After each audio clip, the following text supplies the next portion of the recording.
Why even bother pretending that this isn't pretty... Shut the fuck up! Like, this... Why even bother pretending that this isn't what it's gonna be, chat? Like... It's gonna be Dragon Ball The Breakers with a little bit of Genshin. That's basically what it is, because that's really what it is. Like, why beat around the bush? Breakers is a fucking cesspit. It's a fucking cesspit. And I hate it. I hate playing this garbage game, and I hope everyone involved with it is disappointed in the product. There is a reason why most of the fucking recent reviews are negative. Because it's fucking garbage.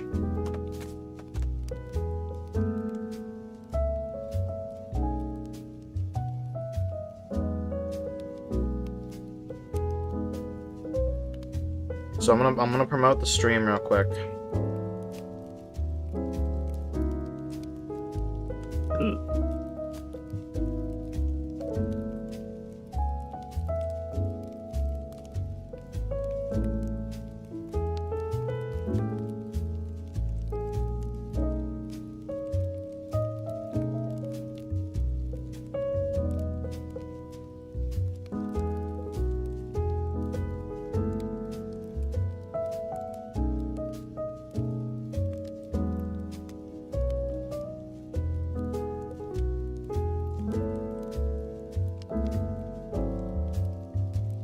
Alright.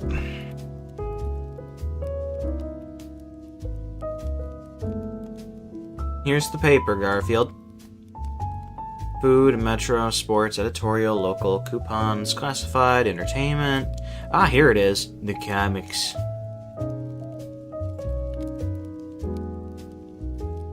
Yo, Lardo, move it. You're blocking the sun. Come on, ape boy. I meant it. You wouldn't want to see me get mad. Smatter, Sasquatch breath. Are you ugly and hard of hearing? I said let's go. Move it. And speaking of ugly, have you checked the reflective surface lately? When you were born, I bet the doctor slapped your mother. Listen, Llama Gums, I'm not gonna warn you again. Move that fat dumpster of yours now, or I won't be responsible for my...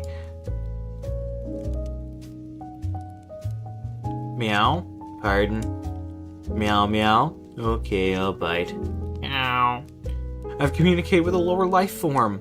I've been doing that for years. Garfield, this is for you. For me? This is an empty box. Cats like to play in empty boxes. Get an empty cat. Here, Garfield, a ball of yarn. You're supposed to chase it. What's my motivation? I've never understood why cats like balls of yarn so much. I can't speak for other cats. Personally, I sell them and use the cash to buy candy. Isn't it cute the way cats like to play with a ball of yarn? Where's the spaghetti? Cats are fascinating. I like the way they wash themselves with their tongues. Actually, I'm trying to get spaghetti sauce off my arm.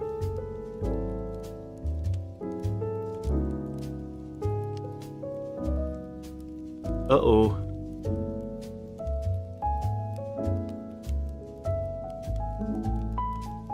Cat hair! Cat hair for everyone! I hate shedding season. You're shedding. I prefer to think of it as losing weight. Shedding contest! Your turn.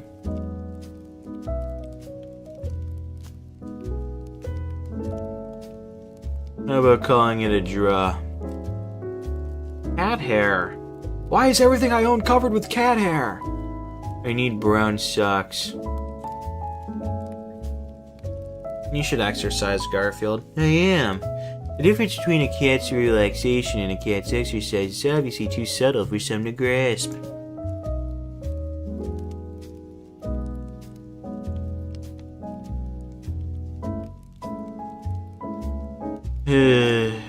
Doesn't it bug you when dogs get in front of you just because they want your attention? John looks like he needs some attention.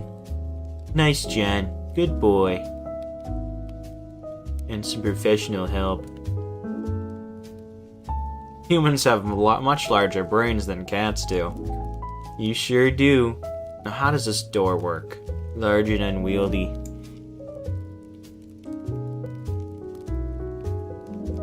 I assume the electrified cookie jar was your idea?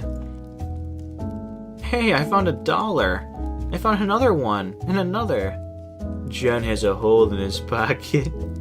And another. Okay. So how'd the date go? How'd the date go? Here we are at the amusement park. Those rides were sure scary. We get thrown out. I couldn't stop screaming. He spooked the ponies. Oh. It's Cell. It's Cell Max, guys. He's red.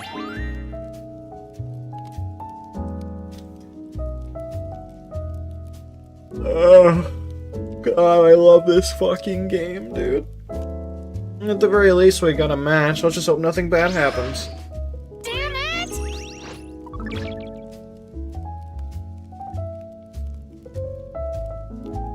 Can you hear me?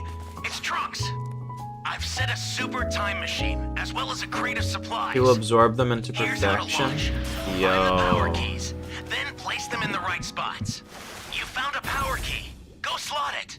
He might. Hello, Word 79. Welcome to hell. Hope you're doing well.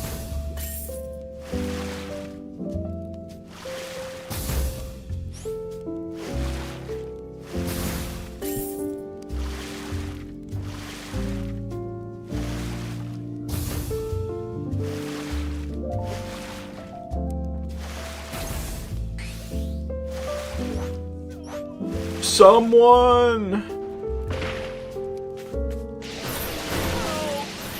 Hey, great! You found another power key. Use it quick. You're a big help.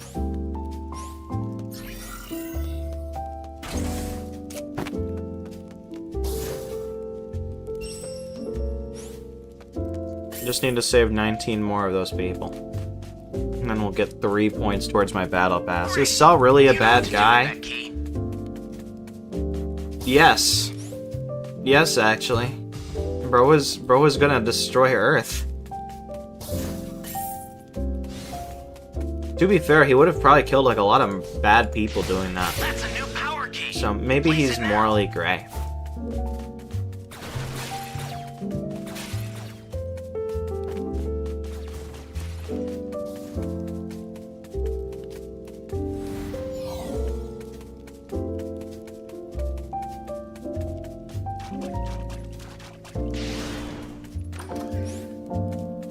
You tend to motivate Gohan. True. He didn't actually want Gohan to be that good. He wasn't really about it.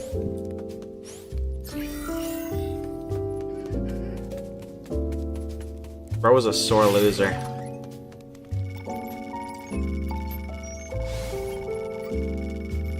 You have my thanks.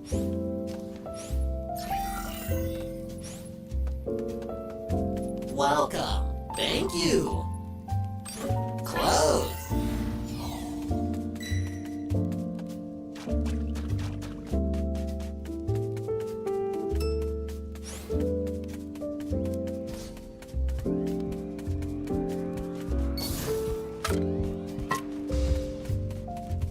Does he? I don't think Gohan really cares if he gets Super Saiyan 2 or not. I think he just wants to study and do smart things. Low-key. That's like me giving you like $100 in like European currency, but you're not European. And you never have any intention of converting it to US dollars. Or going to any European country. It's like, yeah, I mean, you have it, but do you really owe anyone for that when you didn't want it in the first place? Great. You know what to do with that key.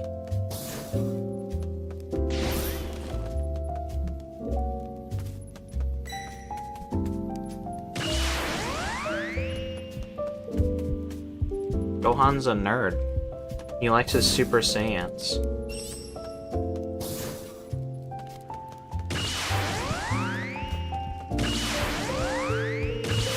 Damn it!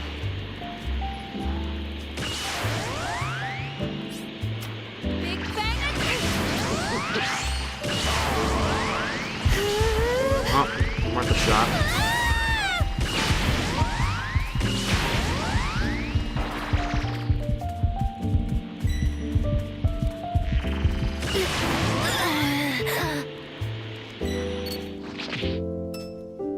No ifs, ands, or buts, buddy.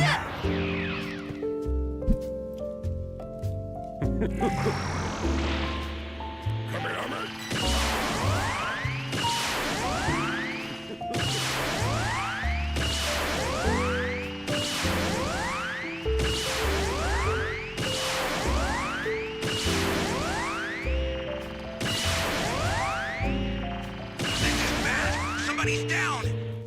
Exercise extreme caution if you're going to help them. Hey, thanks a lot.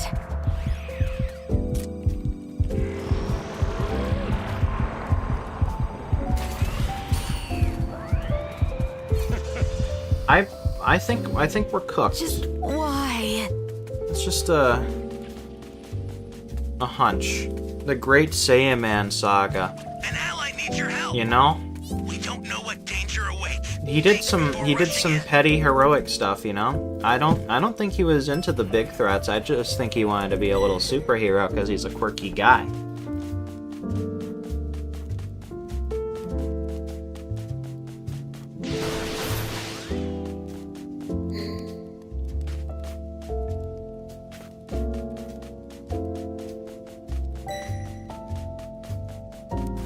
Like he'll help with bigger threats when it comes up, but I don't think he enjoys it very much. Somebody's down. Exercise extreme caution if you're going to help them. That's why he doesn't train. Bro actually really has no interest in it. An ally needs your help. We don't know But he's more than. Think before Is this rushing game in. canon? Yeah, canon to my fucking manifesto. I'm gonna write in as a fucking suicide note when I fucking end my life. Yeah, it's canon to that, but I don't know about the universe.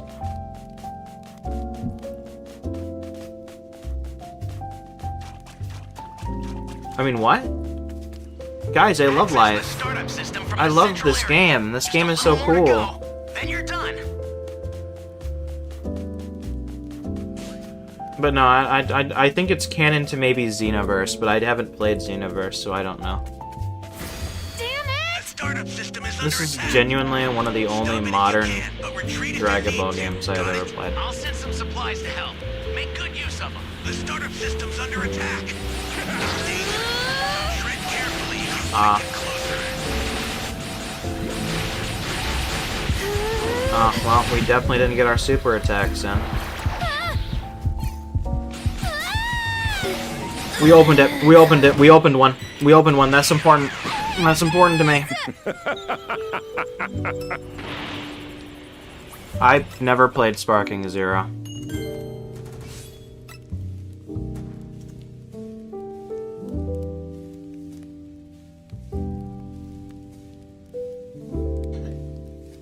Literally, I'm gonna be honest, the only Dragon Ball games I have ever played are Dragon Ball Origins, Dragon Ball Origins 2, some SNES OG Dragon Ball game, some NES Dragon Ball OG Dragon Ball game, Dragon Ball Advanced Adventure, which is about OG Dragon Ball, Attack of the Saiyans on the Nintendo DS, and Dragon Ball the Revenge of King Piccolo for the Wii. Which is, you wouldn't believe it, OG Dragon Ball. I have not, and also Dragon Ball Online, the MMORPG, which is currently being translated. Which, you know, I'm looking forward to that.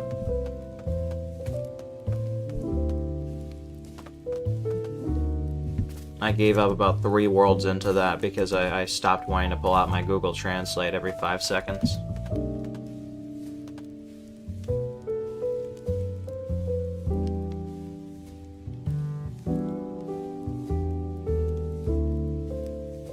I have not played any other of the games besides Breakers.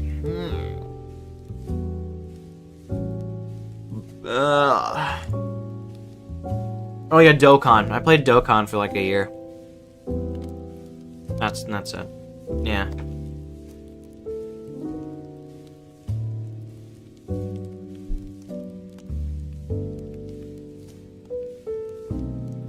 Here we are at the amusement park. Those rides were sure scary. We get thrown out. I couldn't stop screaming.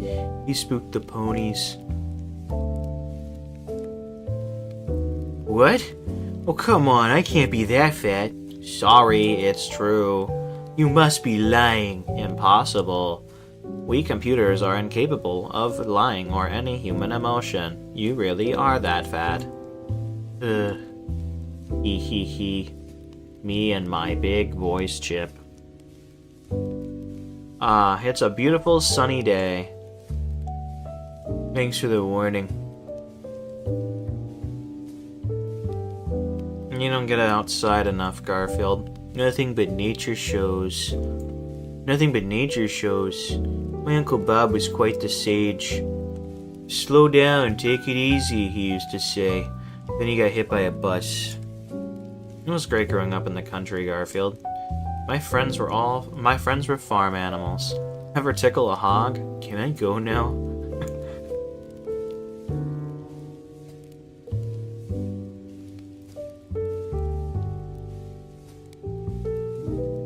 I must have been upwind.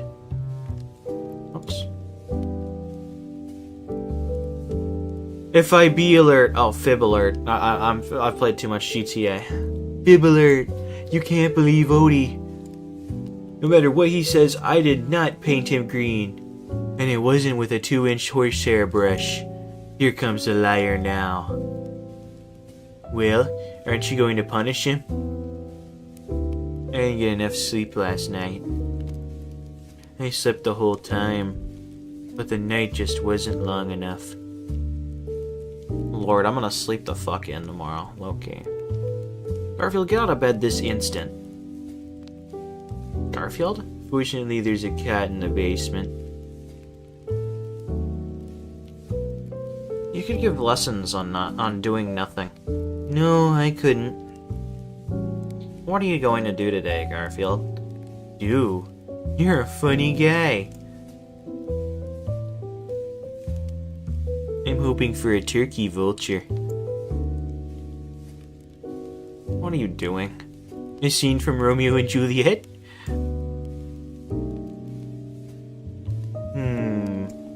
I didn't do it.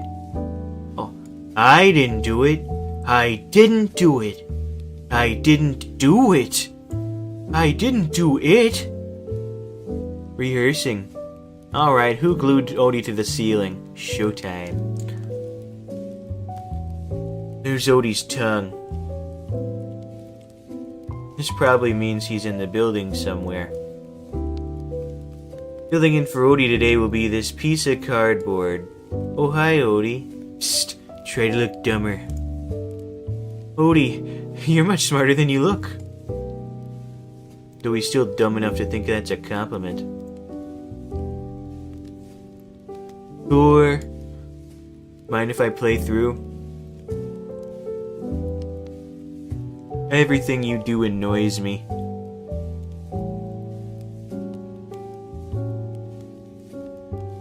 Give it a rest.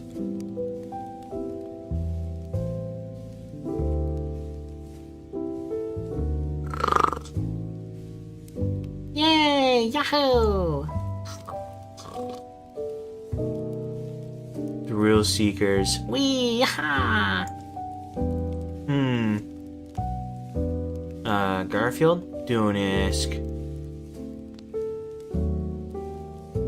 Hi, I'm normal. I'm cute and you're not. I'm young and you're not. I'm feeling fine and you're not.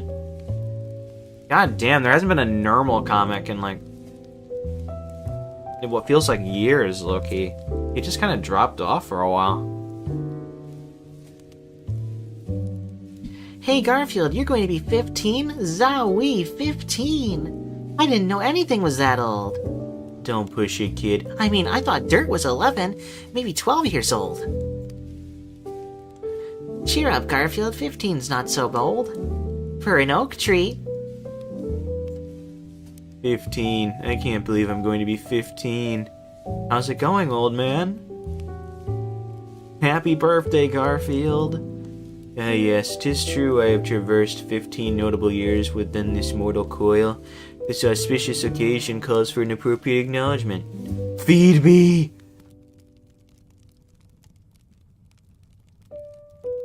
This seems like a good place to relax. Planet Earth.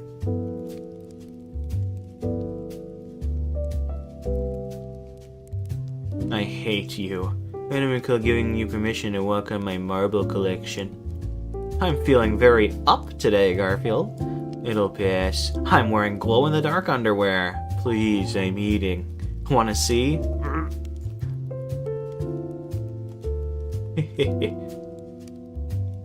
Here's our mail.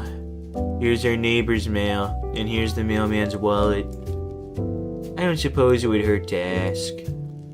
May I borrow a cup of Sparrow? Actually, it did hurt. Will this be an exciting weekend? Or dull city? Aren't fingers amazing, Garfield? Hello, city limits. Chips. And dip. Garfield? Shoo-doop-dee-doo. This is it, Garfield. It's a new day. I have a new hairdo and the chicks are out. Ooh-wee, what a babe. I just put my head in a bird bath, didn't I? Uh-huh. Excuse me, what are you looking at? Clouds, go away. I'll bet you say that to all the girls. Is she gone yet?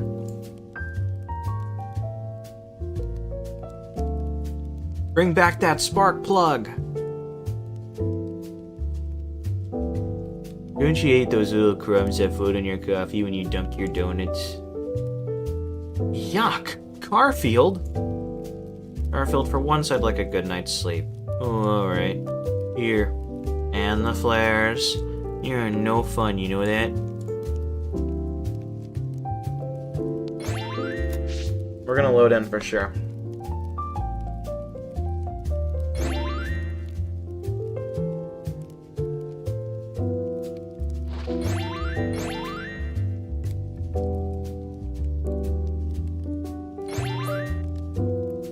Connection to the host has been lost. That's crazy. What a new problem. Oh wait, it's not new. Can we watch Garfield? I feel like I'd get my entire stream taken down for copyright infringement if I did that.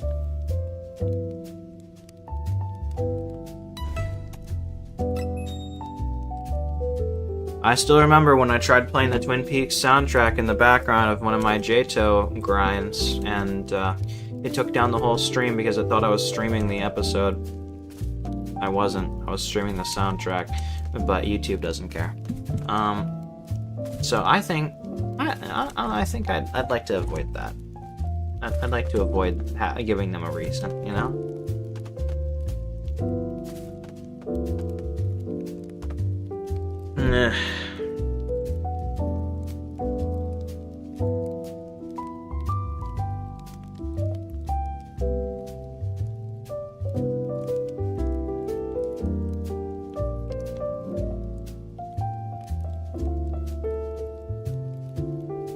This brain damage dude keeps replying on Reddit.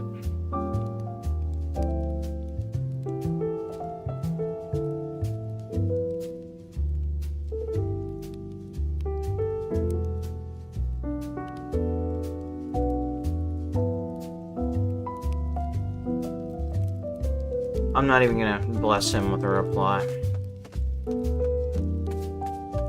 He's gotta be baiting. I'm taking I'm gonna get something to drink, actually. I'll be right back.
I'm not gonna lie, I'm back. I've been back for a while, but it's just like I don't want to read too much Garfield because then my throat's gonna get scratchy. So I think I've read enough Garfield for a while. I have nothing to say really. I'm just looking at my phone. I love Breakers so much. I think these streams are actually a very good testament as to how awful this game is, and I hope someone learns about that through my works. We've done one match in the past 36 minutes, and we've almost gotten into a second match, only for this connection to happen. So yeah, this is what we're doing. This is how it's going. Isn't that amazing?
Oh wow, Burley match. Amazing, I'm gonna die immediately. It's Trunks. I've set a super time machine. as well as a crate of supplies. Here's how to launch. Find the power keys, then place them in the right spots.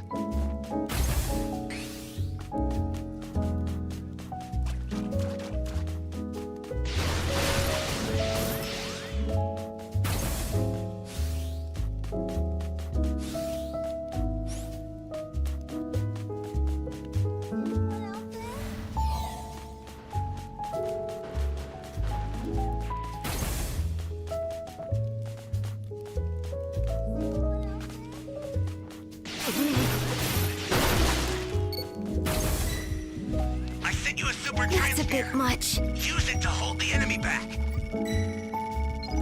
Thanks. Why?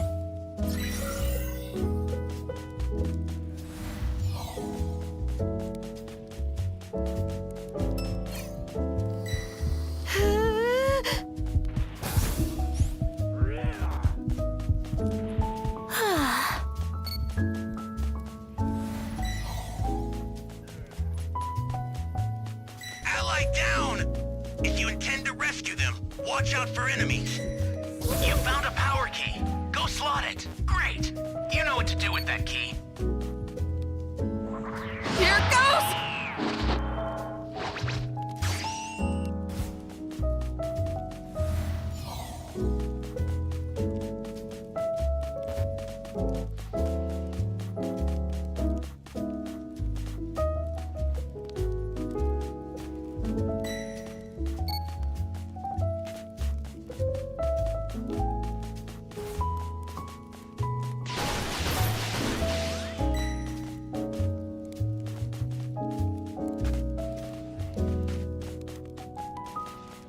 Just hang in there. Thanks.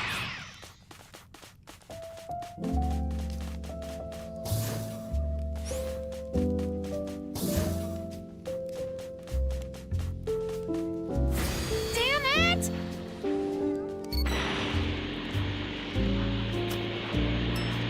Big Bang attack!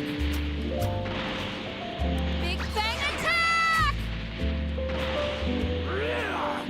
Big Bang attack! That's a bit much. An ally needs your help. I tried. We don't know what danger awaits. Think. I got my super attacks in though.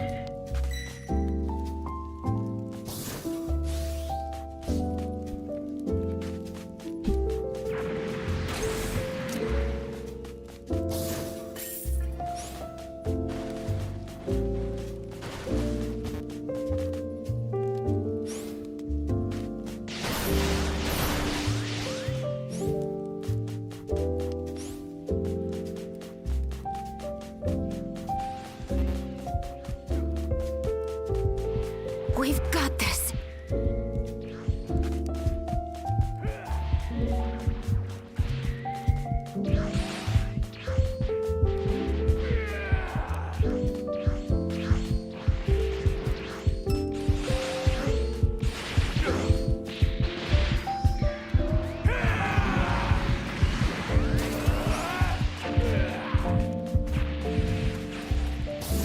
Now the sad thing is that once Broly levels up, it's not gonna even matter.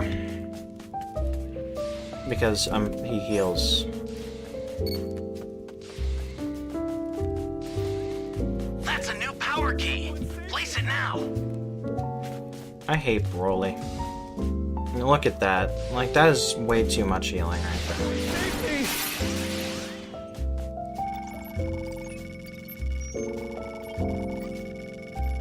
You be careful too, okay?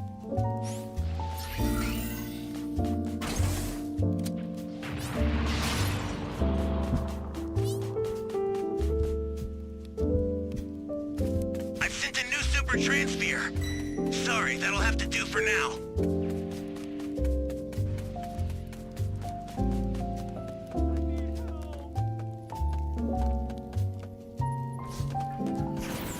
Someone! Ally down! If you intend to rescue them, watch out for enemies.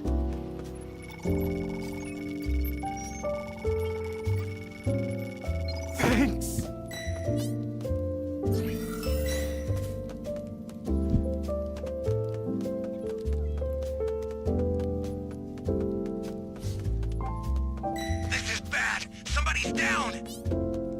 Exercise Here goes! extreme caution if you're going to help them.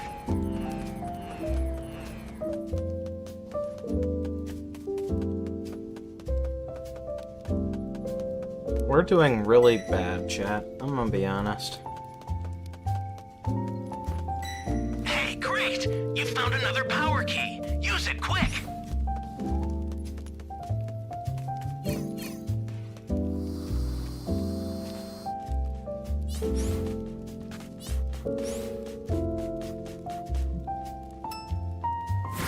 Guess we have no choice.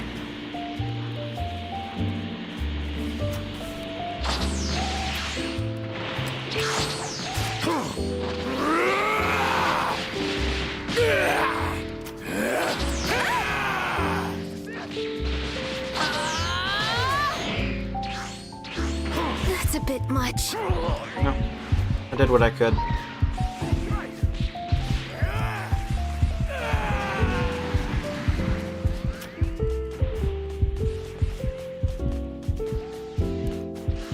That's a new power key. Place it now.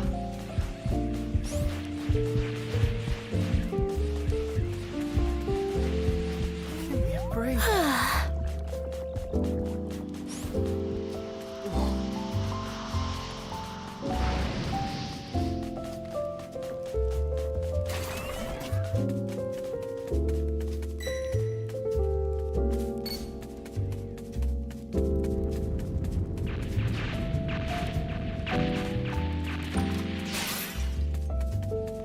He's close to dead, but close is, you know, not enough, really.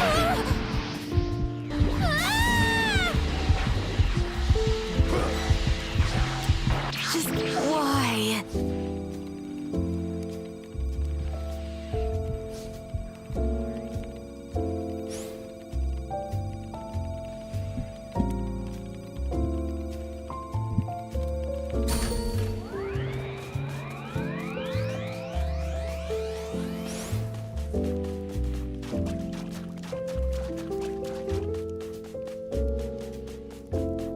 Ally down! If you intend to rescue them, watch out for enemies. Are they savable? I really want to save them. Access the startup system from the central area. Just a little more to go, then you're done. I really feel like Broly's gonna somehow die. That's my guess. I feel like we only need to take out like one Exercise extreme and like a caution if you're third going health to help. bars, you know? It's not that much. Oh, never mind. I hate Broly. There's no logical reason why he heals. Like, genuinely, no logical reason whatsoever. He just does it. Like, he just heals. For some reason. They don't justify it with anything, he just does it. Which is fucking stupid. A super transfer is headed your way. Take it now. An ally needs your help. We don't know Absolute what danger bullshit. awaits.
A lot of cells.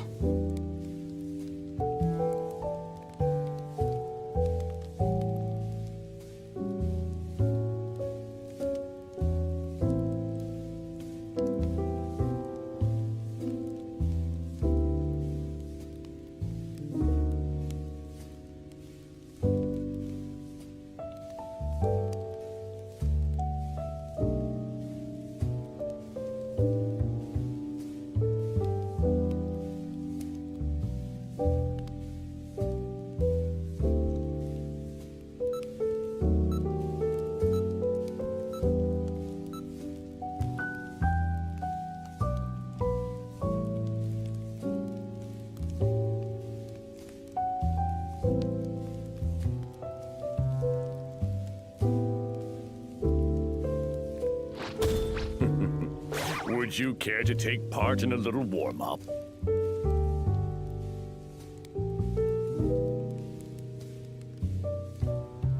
We'll see about that.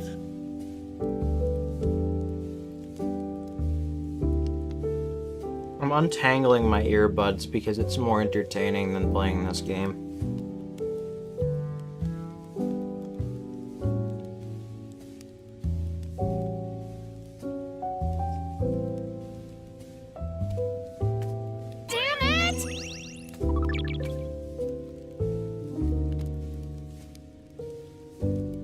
Alright, we're gonna read Garfield next for sure. I've set a super In time fact, I'm machine probably gonna as well as throw a the crate of next match supplies. because we kinda got Here's cuffed how out to of one. launch. Find the power keys. Then And place them in the so, right spots. going by logic, I should just fucking throw the next match. Because, honestly, what's the fucking point of not throwing it? It just wastes my time. After the game has already wasted my time enough.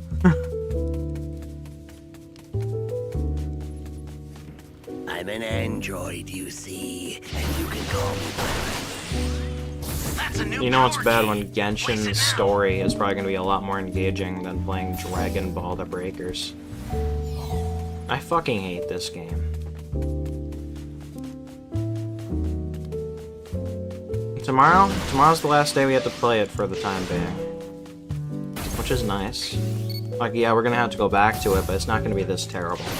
Ever again, possibly.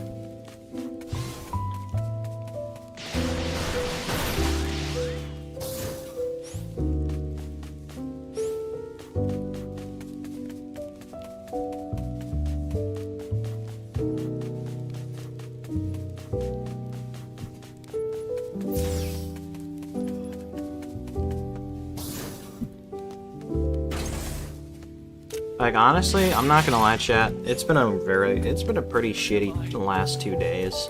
I'm kind of out of it. Like, if anyone was here for my previous stream, Power key.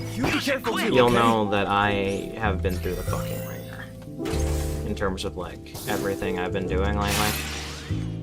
Hell, even Muse Dash is like a fucking slog nowadays. If you intend to I rescue feel them, no joy watch out playing for it. enemies.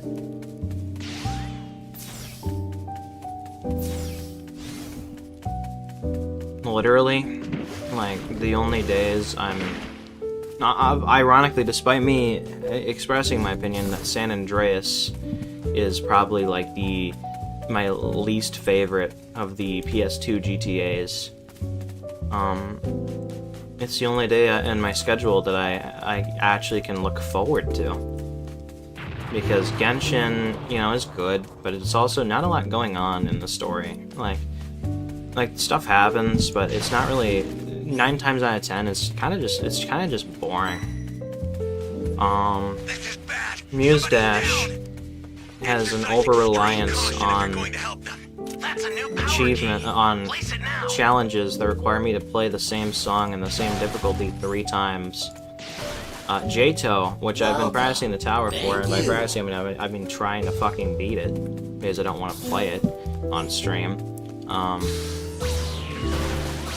That's a problem because it's a terrible tower and it's full of jumps that I'm not confident about, and it's just disgusting gameplay in general.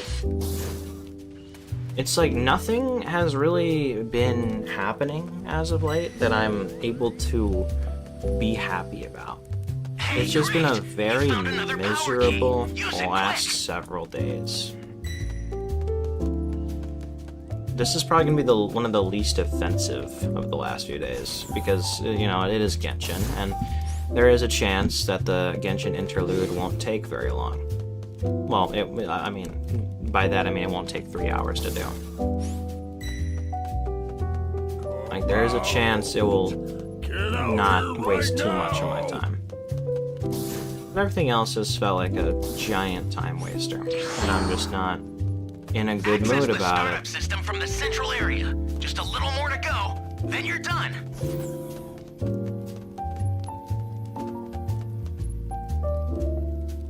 Like, I can't say with any genuine emotion that I am happy with anything right now. Welcome. What I can say, though, is that I'm excited for the week leading up to Christmas, because it will be something different. Ally down.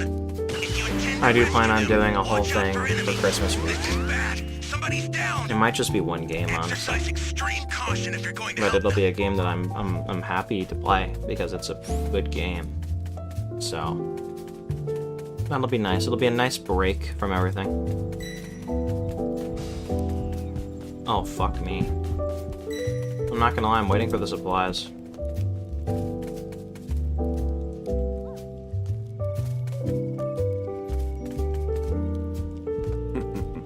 Would you care to take part in a little warm-up? I'll send some supplies to help. Make good use of them. Oh. Of course. Stop already! See, that's my luck lately, chat. I wait for the supplies, I get seen, I die, and then I don't get the supplies. Because right when Trunks decides, hey, I'll send some supplies to help, I'm already dead. That's my luck lately, chat. This is why I'm miserable. This is why I'm miserable. Nothing makes me happy right now because everything is hell-bent on making me miserable. Like, honestly, I'm getting a huge depression right now. Like, from everything, this is just not going well at all. Nothing has been going my way, and it's just a miserable experience.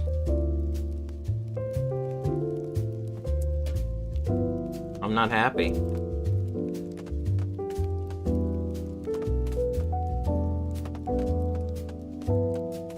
I can't even pretend to be happy or charismatic because, let's be honest, I'm not. I'm not happy. This is miserable. This is all miserable. There's nothing even fun about it. It's just miserable. It's just misery, misery, misery. That's all. That's it. Traitor. Here to enter the contest, John? Well, do you? Go away. Guess how many anchovies I have in my mouth. Cats are primal creatures. Yep, it's survival of the fittest. I think I'll go wrestle a meatloaf.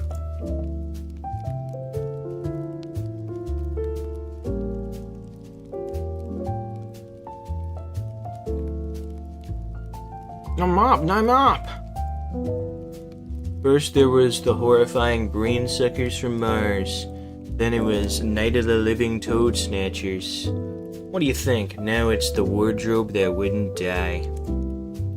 Yup, Garfield, just give me a bow tie. A snappy suit, and I'm ready to conquer the world. Don't forget your white flag. You think this tie is too ugly, Garfield? Not at all. It's just ugly enough. Garfield, do you think I have too much charm? Absolutely, assuming charm is the name of the cologne you're wearing. You know, Garfield, I'm getting better. I'm getting better looking as I get older. And for good reason. Your eyesight is going. What a strange day. I don't understand it, Garfield. People laughed at my tie all day. Are you sure it wasn't your bunny slippers? Odie.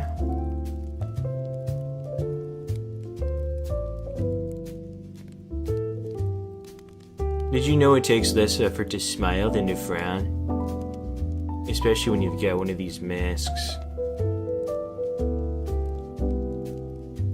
Did you know the mailman has been working out? John, life is full of questions. Who am I? What is life's purpose? Why is Odie's tongue stuck in the VCR? I can't look.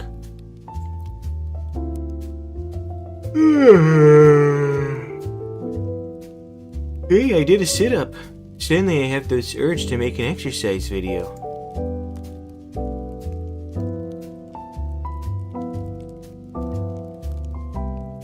What are you doing? Thanks for ruining it for us.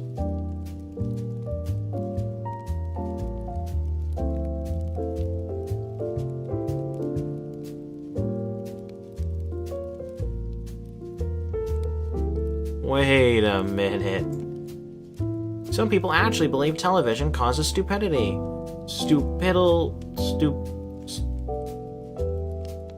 Stupidity. Not smartness. No kidding. Oh, Causes stupidity. Stupidity. not smartness. There we go. Wow, what is it, boy? Wow, Timmy fell down the old well? You pushed him, didn't you? Wow. You want a hero? Get a dog.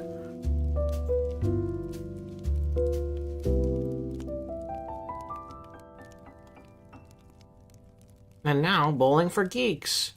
Aha, just slipping through the channels.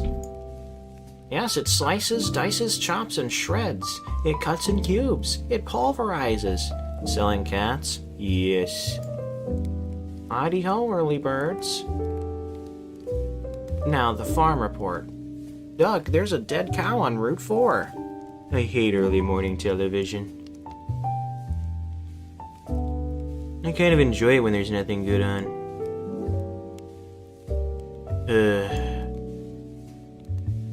Rats. I just can't get comfortable.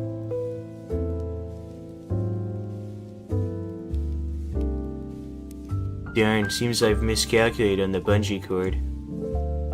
I'm struggling to stay awake. Why would anybody do that? What? All my socks have holes in them. Sounds like a job for the masked Avengers. Let's see, for dinner tonight we'll have leftover roast beef. I already ate it. Mashed potatoes, I already ate them. And green beans. Smelled funny, so I gave them to Odie.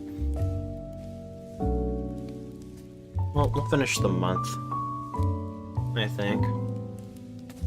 Damn it! And then we'll play Genshin and it'll be great. Can you hear me? It's Trunks. I've set a super time machine, as well as a crate of supplies. Where am I? Here's how to launch. Find the power keys, then place them in the right spots. Where am I?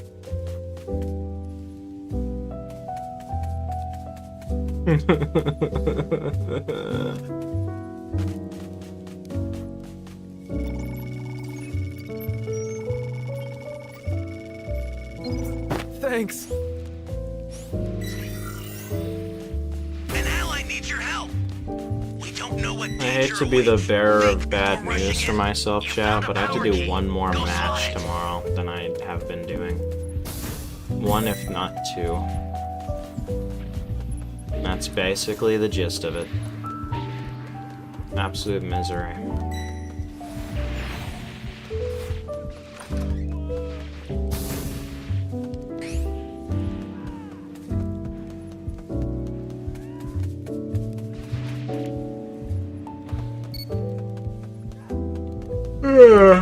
Gee, there's like nothing for me to take.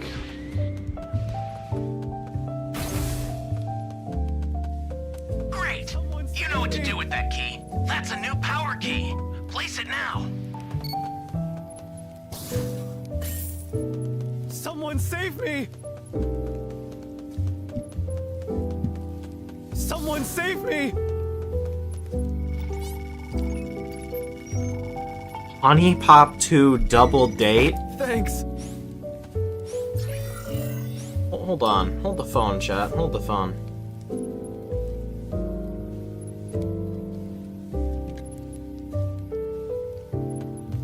Welcome. Thank you.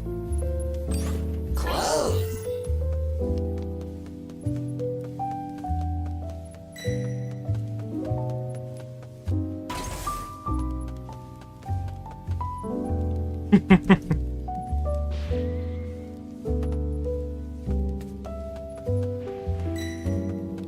I'm sure he's just playing for the puzzles.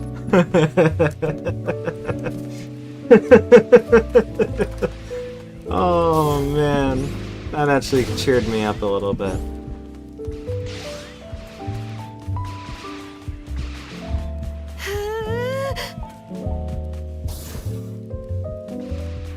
Just why?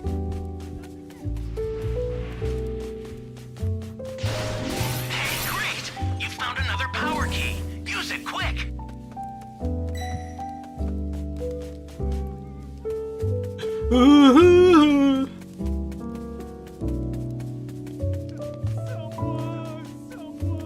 Someone!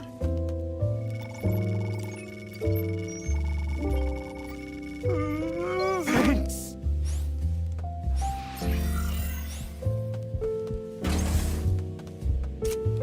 I need That's a bit help. I much. need help. Damn, he's still level 1. This'll hurt. Guess we have no choice.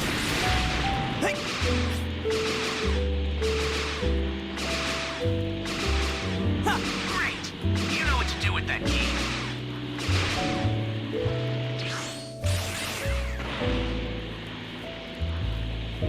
Where did bro go?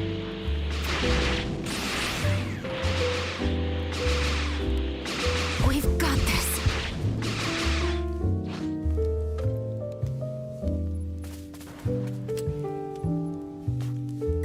Hey, knock it off. Already! Oh, good opportunity. I had too much butter in my corn on the cob. It was so slippery it got away from me and flew across the room. But I guess you knew that already. Fetch the invisible ball, Odie. I love that dog.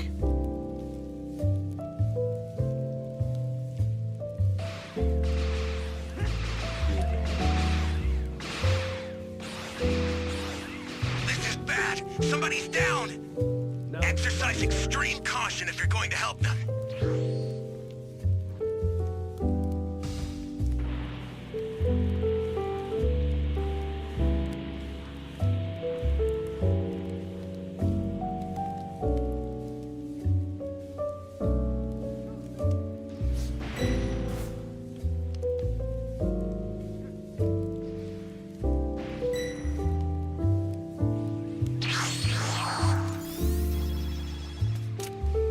You all right?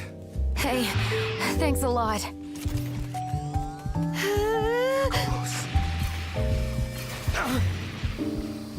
Just Ally why? down. If you intend to rescue them, watch out for enemies. An ally needs your help. We don't know God what damn. danger awaits. Think before rushing in.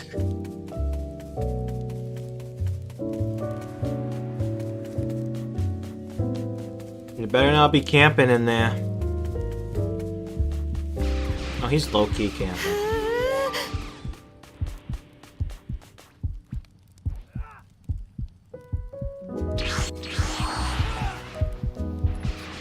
Achoo! I owe you one. Achoo!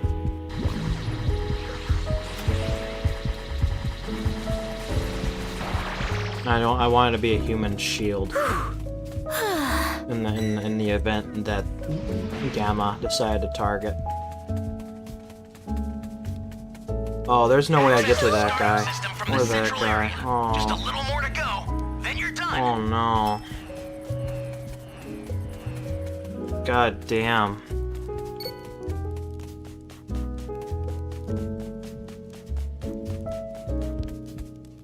They gotta send supplies, bro. There's no way we win. That's a bit much. No one... The startup system is under attack. Stop it if you can, but retreat if you need to. Got it? We're so cooked. The startup system's under attack. It's dangerous. So tread carefully if you want to get closer. At least I tried doing something, you know? No one else is. Transform!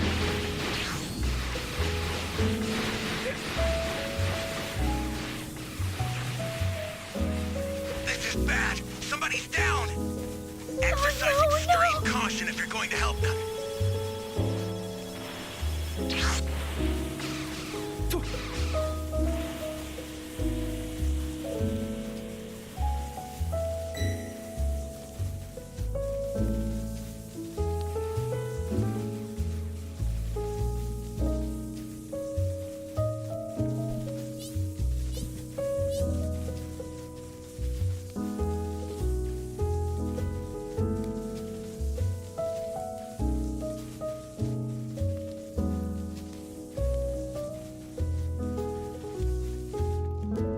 I've had enough of this. I'm activating Cellmax. Enough of this foolishness. Doctor!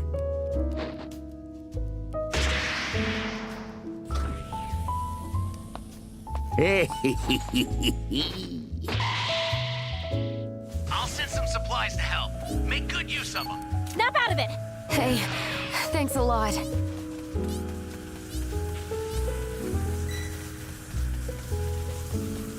Oh shit, they're sending supplies.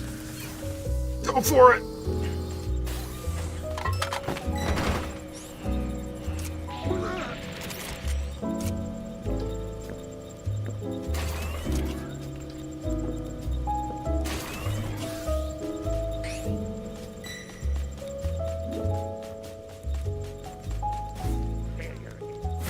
Why is this happening? Shut up!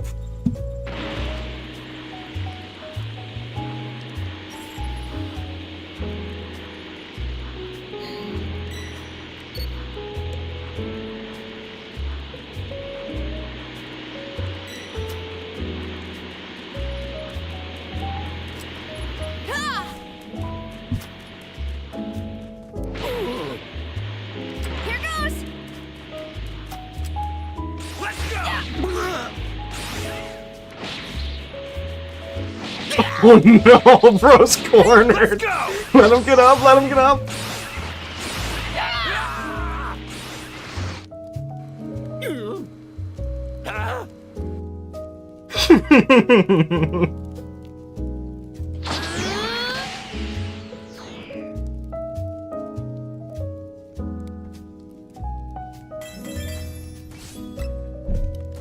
Nice.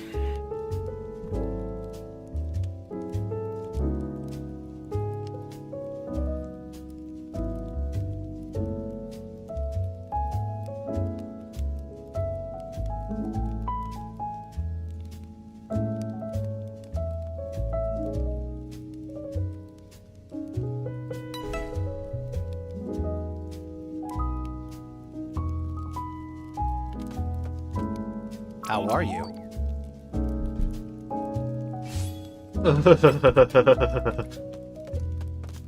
Yes?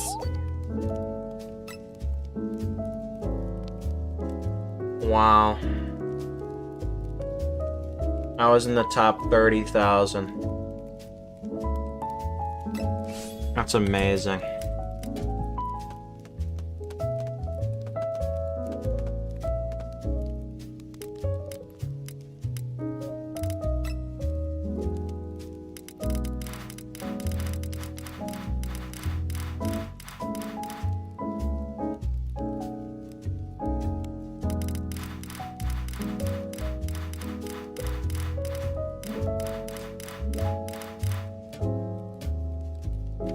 I'm not gonna bother summoning. Let's move on to the actual shit. Honestly, the best part about Genshin is that I don't have to talk very much. The game does it for me. So this is mostly a break stream.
I love Genshin Impact.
I love how long Genshin takes to load for me.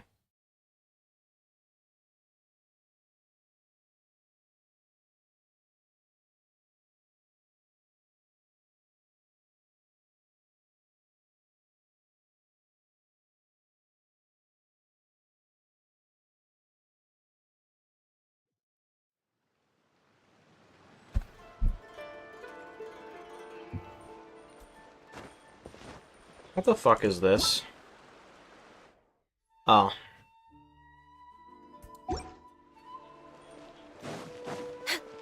Healthy body. Okay. There's not gonna be a lot of talking in this stream, Loki. I'm hoping this ends quickly.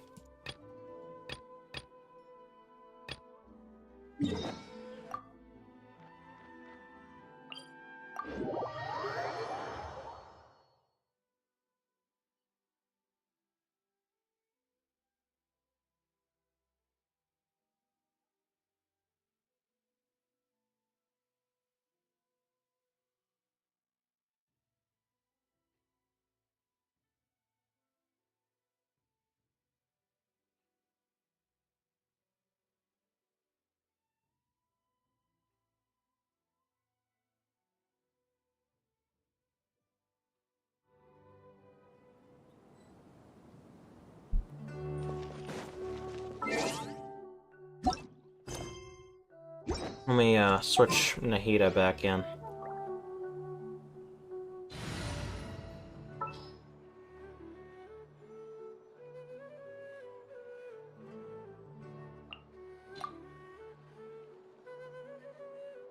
Time to broaden the horizon.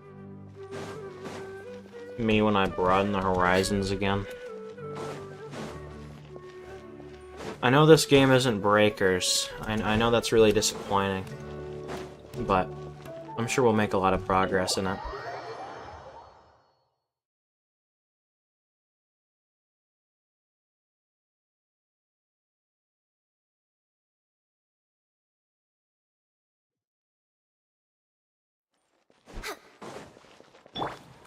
Wait, talk to the scholars by the road? What the hell?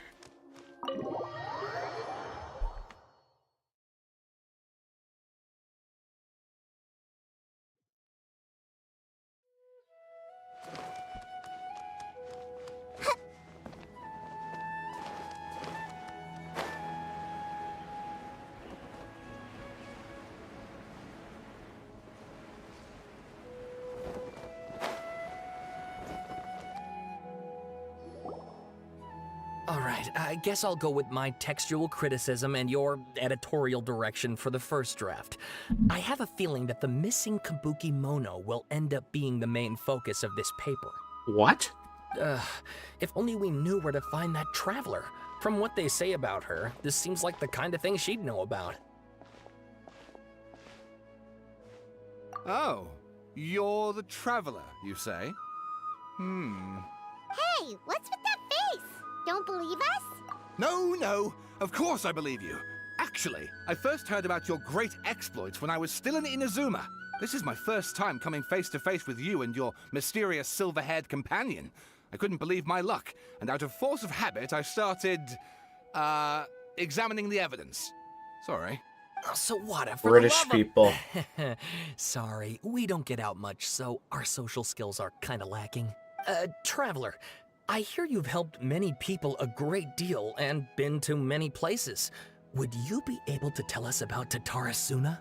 Actually, we don't know much about that place either. In fact, we only came over here because we heard you talking about it and wanted to learn more. I see. My teacher chose this area of research as a personal challenge. He said it's difficult to get into because even Inazumans don't know much about Tatarasuna's past. But who'd have thought that... If you don't mind, I'd love to show you all my outline for the book I'm writing about Tatarasuna.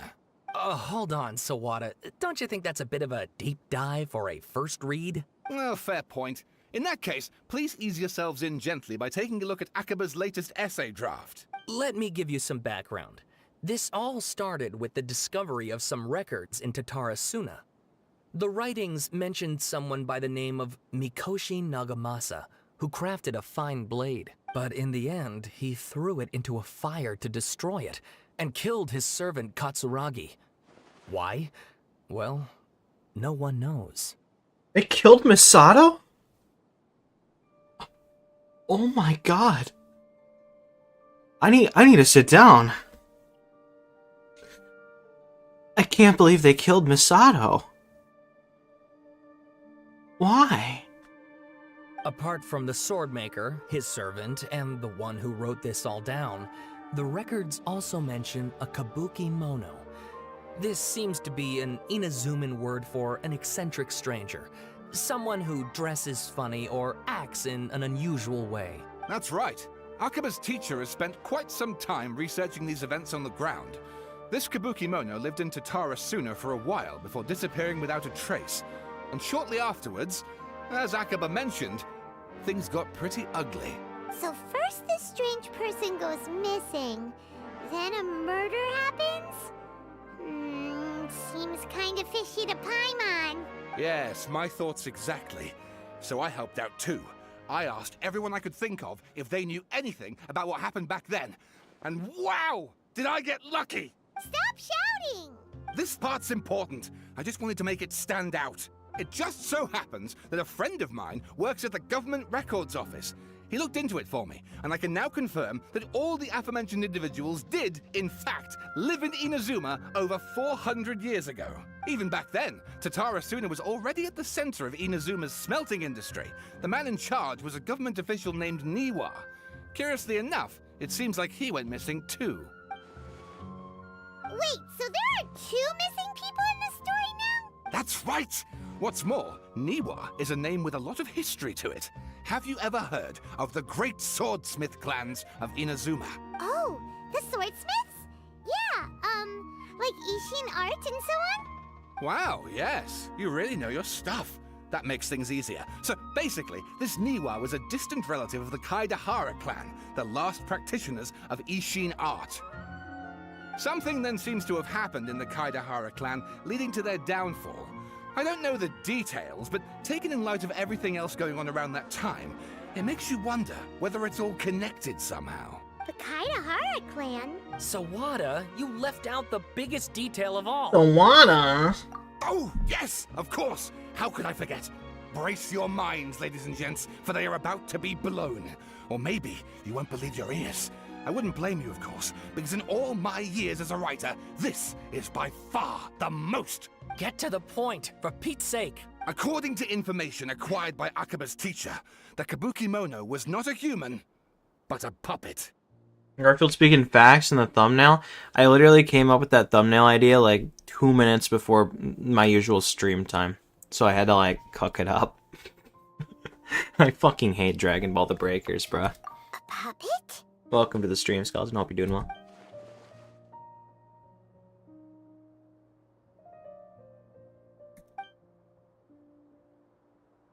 Aha! Judging by the looks on your faces, you do know something after all. No! Paimon just meant, how creepy. The way you described it makes it sound like a ghost story. I agree, it does. But considering that non-human races in Inazuma are by no means uncommon, spooky events are to be expected. And that's exactly what my book is about. Please, take a look. Oh my fucking god, dude. Dude, oh my god. Oh my god. Oh.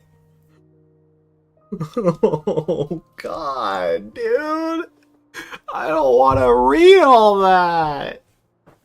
I already read 3 months of Garfield. I don't want to read all that.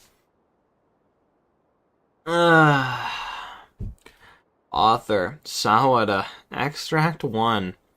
A man arrived in Tatara... I'm not even going to put on a voice to this. A man arrived in Tatara Suna around 3 in the afternoon. From afar, he spied laborers walking along the mountain roads toward the factories, their shoes scuffing along the jutting stones. They walked like people convinced that so long as they reached the fire raging in the mountain's belly, they might extract from it gems beyond price. The mood that the sight inspired was ineffable, beyond mere description for those not present to witness it. The man barked a cheerful greeting and sprinted to join the procession. There, a towering character who stood half a head taller greeted him with a heavy slap on the back, and yet his words were filled with respect. Do my eyes deceive me, Sir Miyazaki?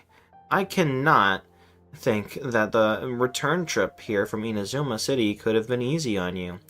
Miyazaki smiled like a young man taking the first steps on their journey. Expression relaxed. Why Masato Katsuragi from the hit show Neon Genesis Evangelion? Inazuma is the realm of the almighty Shogun. I sailed upon the fastest ship, strode upon the swiftest sea routes. What dangers could I have possibly faced? And what about the good news? Well, there was some, naturally. The two burst into uproarious laughter, roughhousing with the other workers until the path's end. A young man dressed in a linen shirt and wearing a headscarf gazed into the dancing flames of the furnace before him. Now the flames of the forge are unlike any other, for their intensity affects the resulting integrity of both metal and blade. So too, then, was the Flame Watcher an unusual individual. At his fingertips sat a lizard, and on his face he wore a smile. The workshop was huge, and the furnace was deeper within. A reasonable person might think that there should have been many working alongside the Watcher, yet he stood alone. Only when Katsuragi and Miyazaki strode into the room did the Watcher turn. This Watcher was Niwa, armory officer and administrator of Tatarasuna. Born to the Niwa clan, which served as one of the 3 pillars of the Ishin art, Niwa never argued with his siblings and was a worthy successor by all accounts. The post he received as a result of his high standing with those in power served as a statement unto itself. Miyazaki handed a well-bundled text to Niwa as he adjusted his expression and said, "It is as you have said, sir. The elders of your clan in the city do not think highly of our plan. Yet I still believe it to be worth a try. As such, I have found the proper vendors and procured the materials that you requested." Niwa studied the text and nodded. "Would you try some of these new forging techniques, whether Kaedehara says yea or nay?" Katsuragi frowned, and with a sigh he said, "Forging is a precise and difficult undertaking. You know this better than most, sirs. And still, you seek improvement each day with a terrifying drive." Ah, should my lord Nagamasa hear this, the sourness in his face shall be hard to miss. Niwa smiled, replying, "And how goes the forging of your lord's great blade, Katsuragi?" Katsuragi neither wanted to shame his master nor lie to his 2 friends, and yet he could not think of any way to deflect, and so groused, "I see your ears are as keen as your hands, Sir Niwa. The jokes of us unlearned men are as nothing before you." Miyazaki hid his grin. Upon hearing this, Niwa released the lizard from his hand into Katsuragi's palm. But just as more words were to be exchanged, someone came walking nearby, their footsteps light with the celerity of youth.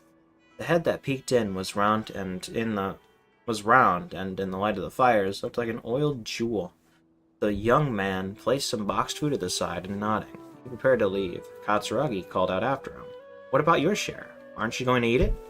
The young man, upon hearing these words, found himself slightly at a loss. After a while, he answered, "Very well. I'll try it." "You are welcome to the food. We all eat the same fare, after all," Niwa said. The man nodded and left, seemingly deep in thought. Extract 2. The Kabuki Mono was by the coast. Sunset fell to the accompaniment of darkness. The bands of twilight showed themselves not, for in their place did thunderclouds roil, rumbling the omens of a coming rainstorm. Darkness filled the flesh of the sea, and the dusk bade the clouds to kneel upon the land, its supplication mirroring the Kabuki Mono, with knees bent and face pointed towards the waters. None passed that way, and none knew what he was waiting for in silence. Time passed, unmeasured and uncounted, till a black cloud suddenly tore free from the sky and began to circle the Kabuki Mono, bearing down on him like a nightmare. Though he was not aware at first, after his studying gaze was refined by time, he understood. This cloud had marked him from the very start. Outbound, a fishing boat drew near, the lights of its bow flickering in and out of sight beneath falling sheets of rain. A mist unspooled across the area, stealing sight from the fisherman. Repeatedly he exclaimed, "It is but dusk. How are my eyes darkened? Is there anyone that can deliver my boat upon safe tides?" Like a falling spear, the black cloud reached the bottom of the boat, and was joined in its bereftness of direction. Like a charging beast, they plunged into the shoreline. Scant steps away, the Kabuki Mono stood idle, slanting his head to study the grand wreck. Not but half an arm was left of the one who had cried out for help, and with a plop it landed at the Kabuki Mono's feet. He crouched to better study the object, straining against the urge to take a bite out of it. Yet he did not, for the dark cloud swirling down had already picked the remnants of the ship clean. The Kabuki Mono stared at it blankly, like an awakening dreamer. When he returned to himself, the clouds had scattered, as if they had never been there at all. As for the ship, could it have been struck down by a storm? Who was to know? Not the Kabuki Mono. Extract 3. Katsuragi rushed to the doorway and shouted, "My lord, things are ill at the furnace. I have searched for Sir Niwa, but there is no trace of him. And much time has passed since Sir Miyazaki left to seek aid, but he has yet to send us any missive. Look." Mikoshi Nagamasa turned slowly, his face grave as one attending a funeral. He spoke then, his words heavy laden. "I wish not to say such words, Katsuragi, but Sir Miyazaki may never return." Katsuragi peered past Nagamasa's broad, stiff shoulders beyond the windows. The clouds above boiled in waves of black, as if darkness now was the only weather, and might even morph into an abyssal beast and devour Tatarasuna whole. Over 10 people had already perished. That was why. Why? Katsuragi recoiled as if struck. Yes! It was coming back to him now, in dribs and drabs. That was why they had to set out to seek aid. Miyazaki had been the first to set sail. The clouds had only just begun to form then. Traveling from Tatarasuna to Inazuma to ask for support was normally no great feat, and yet there had been no sign of his return. Now, a second ship was sent, followed by a third and a fourth, till the Kabuki-mono found himself had departed upon the tides. Under foul skies and ominous fortunes, it had been Katsuragi who had brought him back and treated him as his own, and it pained him greatly to see the lad go. Yet the situation in Tatarasuna was severe. Even should they sacrifice more lives, it would have been worth it to gain assistance from Inazuma City. Niwa was gone, and none could find him. Afterward, Nagamasa led a search party into the mountains and the area around the furnace, all to no avail. Folk began to wonder if Niwa might have encountered an accident, but worry soon turned to suspicion, and they wondered if he had fled, unwilling to bear the sin of having caused these incidents. The people grew ever more suspicious, and Nagamasa himself strained against the discontent and fury. His face had grown to resemble the rumbling clouds above. Suddenly, a figure flashed by. The presence did not go unnoticed by Nagamasa. He drew his blade and cut, though he only nicked the silken veil the intruder wore. For a moment, he swayed, and then, like a marionette pulled by strings, they moved behind Nagamasa, laughing darkly. "Are you seeking someone, my lord? Niwa, perhaps?" Nagamasa bellowed in fury. "You dare address Sir Niwa directly?" Yet, the figure parted like mist before his falling blade. When it rematerialized beyond reach but not beyond sight, a ghastly apparition indeed. "Was it you who slew my people?" Nagamasa howled and charged, held back only by Katsuragi's desperate grip. And as his senses returned to him, he realized he was but an inch away from falling into the furnace. Seems that the rest of the work remains unfinished. From the existing text, however, it is apparent that this is a novel of fantastical, colorful sensibilities born from an imagination well utilized. Oh, God. Please read my essay draft as well.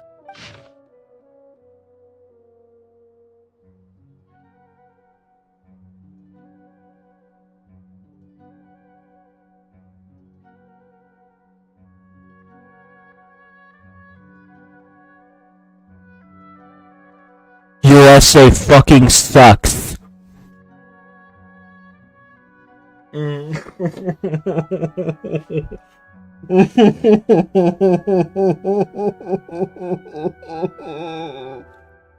Why does everything I do turn to shit? I don't want to read all this, dude. What the fuck, man? This is longer than the other one. What is this garbage? I'm getting water, man. Getting water because apparently the game wants me to read 2 freaking books.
Alright, I got a mason jar of water here.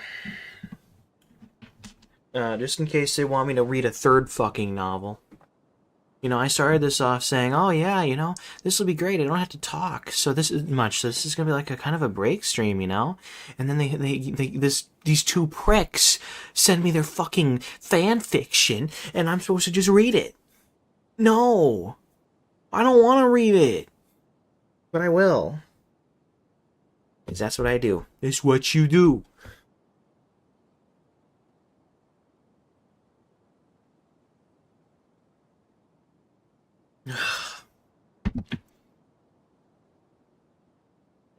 This text belongs to a series of works sponsored by the Vahumana's Veil Cutter Project.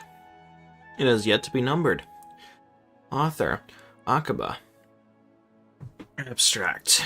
The Tatarsuna area has always been a major pillar of Inazuma's smithing industry.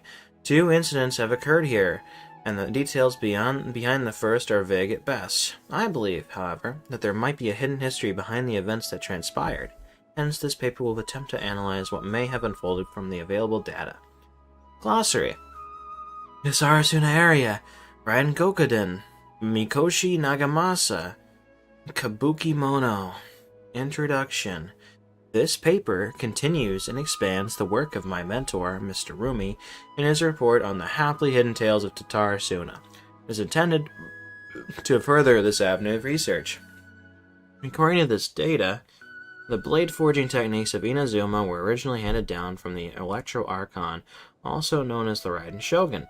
Using the arts they inherited from their Archon, the people of Inazuma devoted themselves to the process of forging. However, strange rumors that do not quite fit within the steely nature of metalwork yet linger about Tatarsuna, which was an essential pillar of the forging industry. There, the Mikoshi and Niwa clans, along with an eccentric puppet, serve as the 3 windows of insight. We need to investigate the truth behind what happened. Body. Strange notes from the Tatarsuna area. Their contents are as follows. 1. Perhaps I overstep, but I think Sir Nagamasa's mood grows better when he forges blades. The obsession to cleanse the strain of the name Mikoshi must eat at him. Also, Sir Katsuragi discovered a nameless eccentric while patrolling around a Nezuchi beach. 2. The inspector bought a certain number of jade steel ingots. Sir Katsuragi discovered and discussed matters of smithing deep into the night with the vice armory officer. Mighty Vice, freeze! We at last made a single Nagamaki. We call it the Daitatara Nagamasa. Inspector was in high spirits, and he and the vice armory officer, Nozumo, was so taken by the beauty of the Daitatara Nagamasa that he drew a picture of it.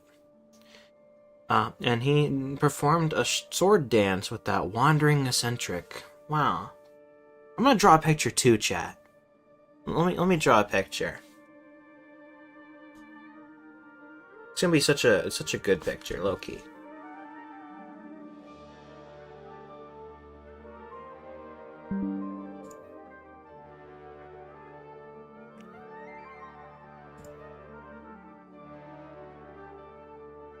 This shit is ass. Yeah. Yeah. Yeah. Yeah.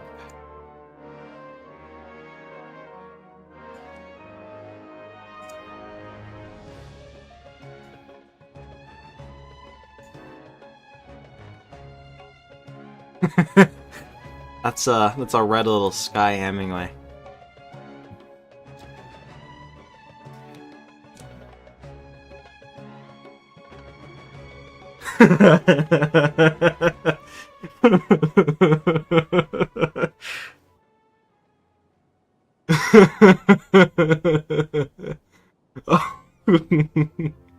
I'm so dead inside.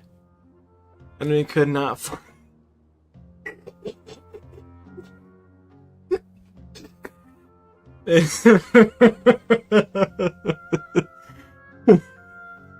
And we could not find that eccentric. The inspector flew into a rage and slashed Katsuragi. The great blade cut deep into the flesh, cast his own Nagamaki into the furnace's flame. Nozomu could not abide by that order and drew the completely melted weapon out of the furnace. He was horribly burned. Womp womp. Nozomu died that night. I dare say that while Sir Katsuragi may have committed what the fuck? Hold on, chat. We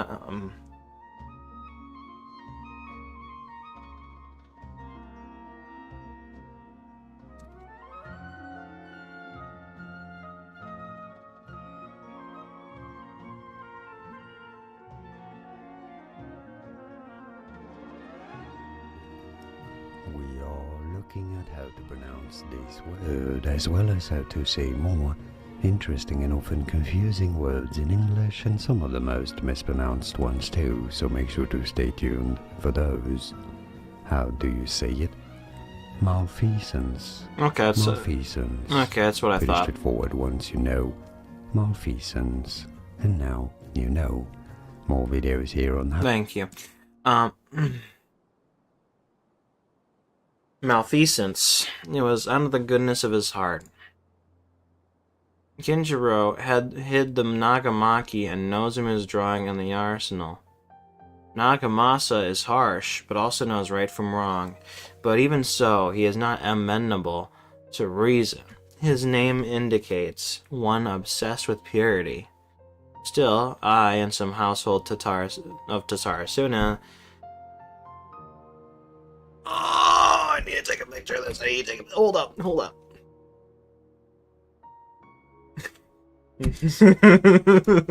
I'm not gonna lie, I'm losing it. I don't want to read anymore.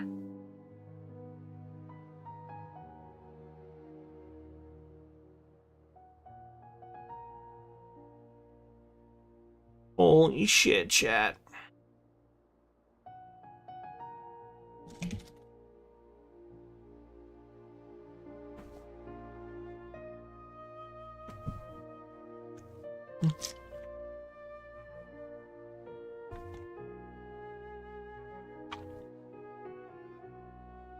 Okay.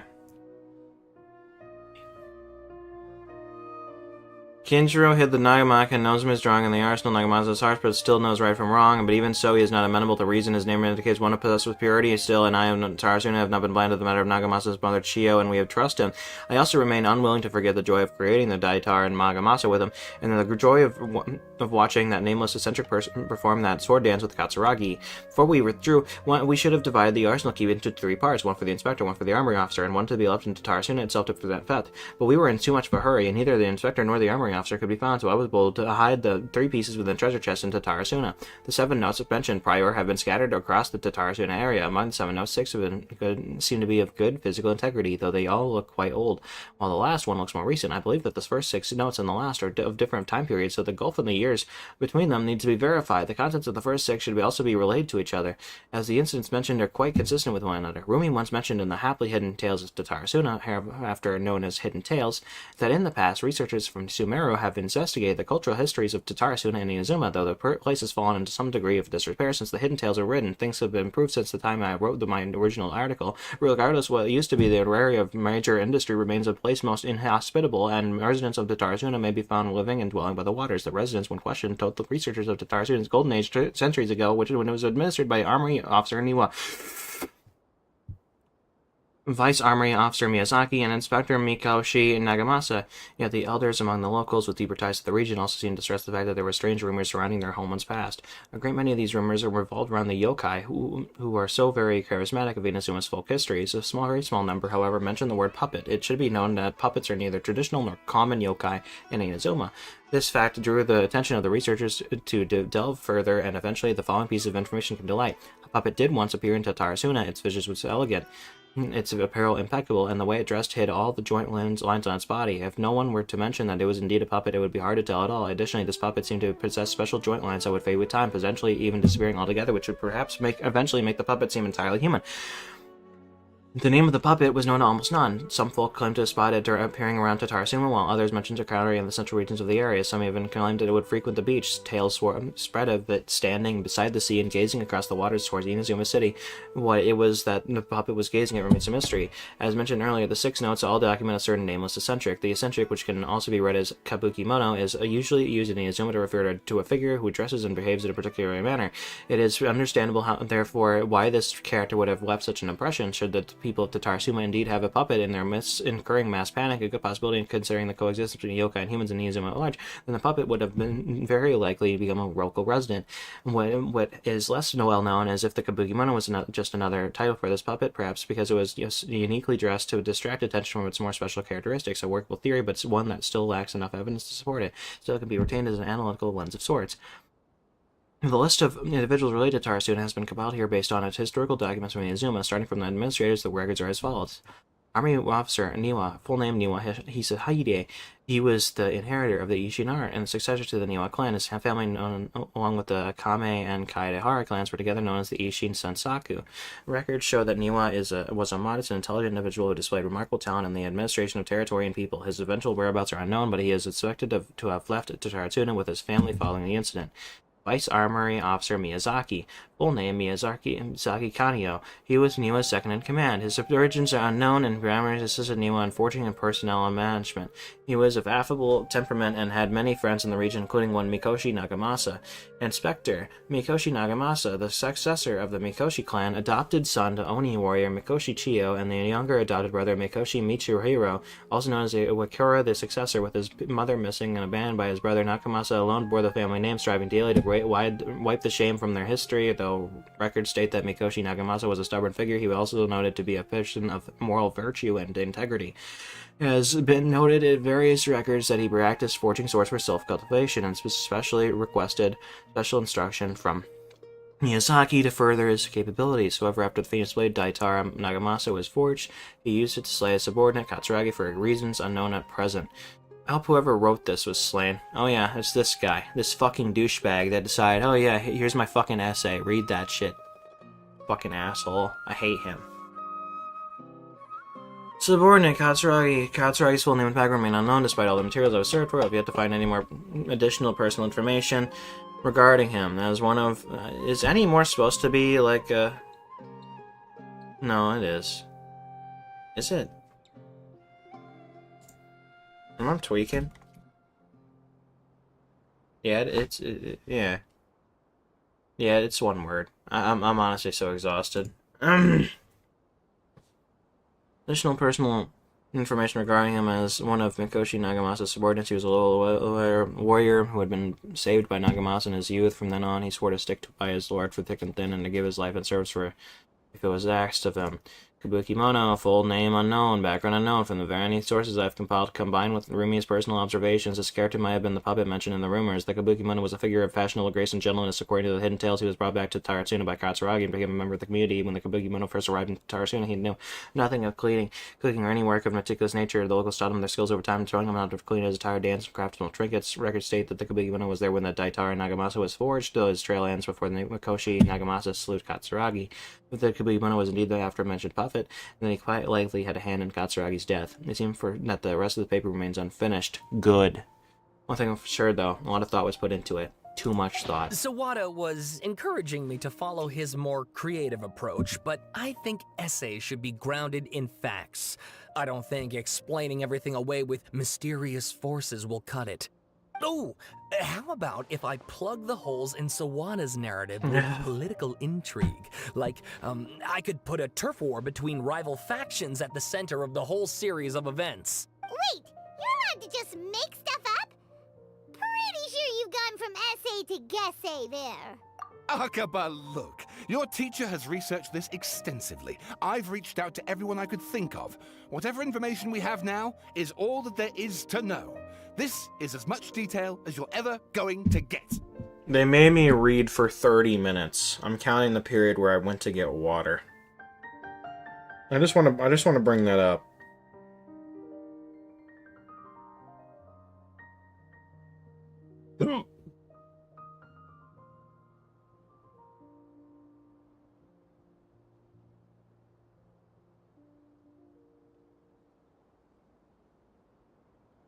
Ugh. Besides, if there really was a political power struggle going on at anything like the level you seem to be suggesting, what hope would we ever have of finding out the truth? Good point. Okay, back to the drawing board, I guess. Give me some time. I need to find a new angle on this. We have some other stuff to do, so we'll have to say goodbye for now. Good luck with your essay! All right, thank you. If you find out any more info about all this, please do let me know. Thanks so much. I don't know how they managed to take the one most inoffensive fucking thing that I could have done today and make it miserable.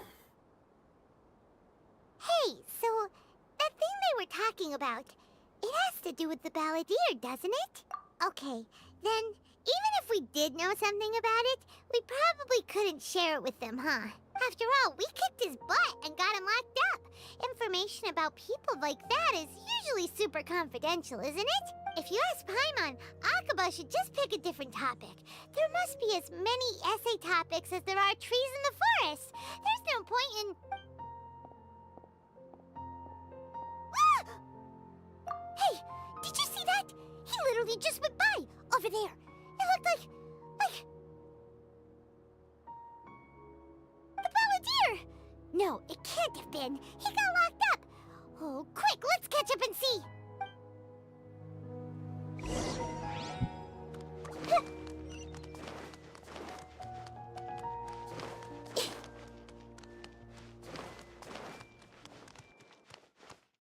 Are those fucking douchebags still down there?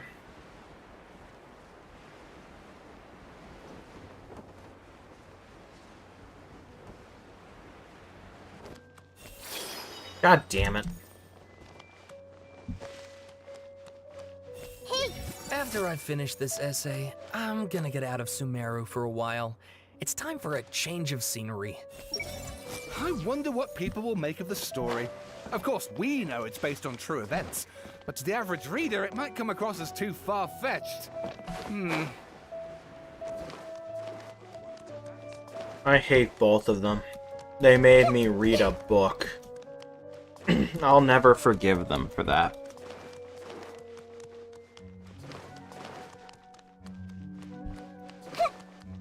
Disgusting.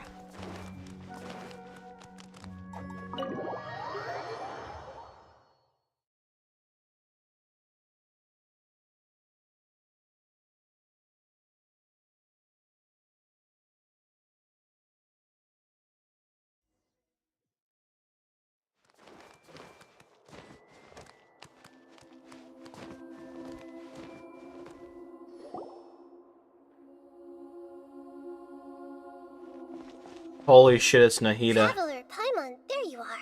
Nahida! Bad news. We just saw the balladeer strolling around in public. Did he escape or... Ah! It's him! Sure enough, you're here. Hey! What are you doing in the sanctuary of Surastana? Aren't you supposed to be locked up? I know you must have a lot of questions. Please, allow me to explain. It was my idea to set the balladeer free. We made a deal, and he's gonna do some investigation in Irminsul for me. A deal? Huh. You sure you trust this guy? What did you expect? Why do you think Sumeru would keep me around otherwise? Or maybe killing me is all you can think about. But if that's the case, why haven't you done it already? Don't flatter yourself. It was... Nahida said there's still some mysteries in you to figure out. Ah, so if it were up to you, you'd finish the job? Guess I had you all wrong. There I was thinking you were just getting cold feet. Well, that escalated quickly. Not a good start. Could I ask you all to please calm down? But Paimon's worried about you, Nahida. Don't let him trick you. It's not every day you see people questioning the God of Wisdom's judgment. Just when you think you've seen it all. Don't you dare try to drive a wedge between us! As long as the terms are reasonable, I don't think there's a problem in making a deal. Even with the balladeer. Well, I for one have no reason to doubt you, considering you even struck a deal with the doctor. Yes, one in which I gained valuable information. You'll come to understand more about that in the fullness of time. The Balladeer's power was all but completely spent after your battle. He's no longer strong enough to be a strategic threat to us. That puts him in quite a precarious position. Plus, he's a former Harbinger with knowledge of many of the Fatui's sensitive secrets. Being stuck here in Sumeru could make him a sitting duck, depending on how the Fatui plan to respond. Wait a second. Former? You mean he's not a Harbinger anymore? I take no pleasure in saying this, but it seems as if the doctor had no intention of welcoming back a loser, so... Sometimes it's you using them, other times it's them using you. Most human relationships are this way. Certainly all the stable ones are.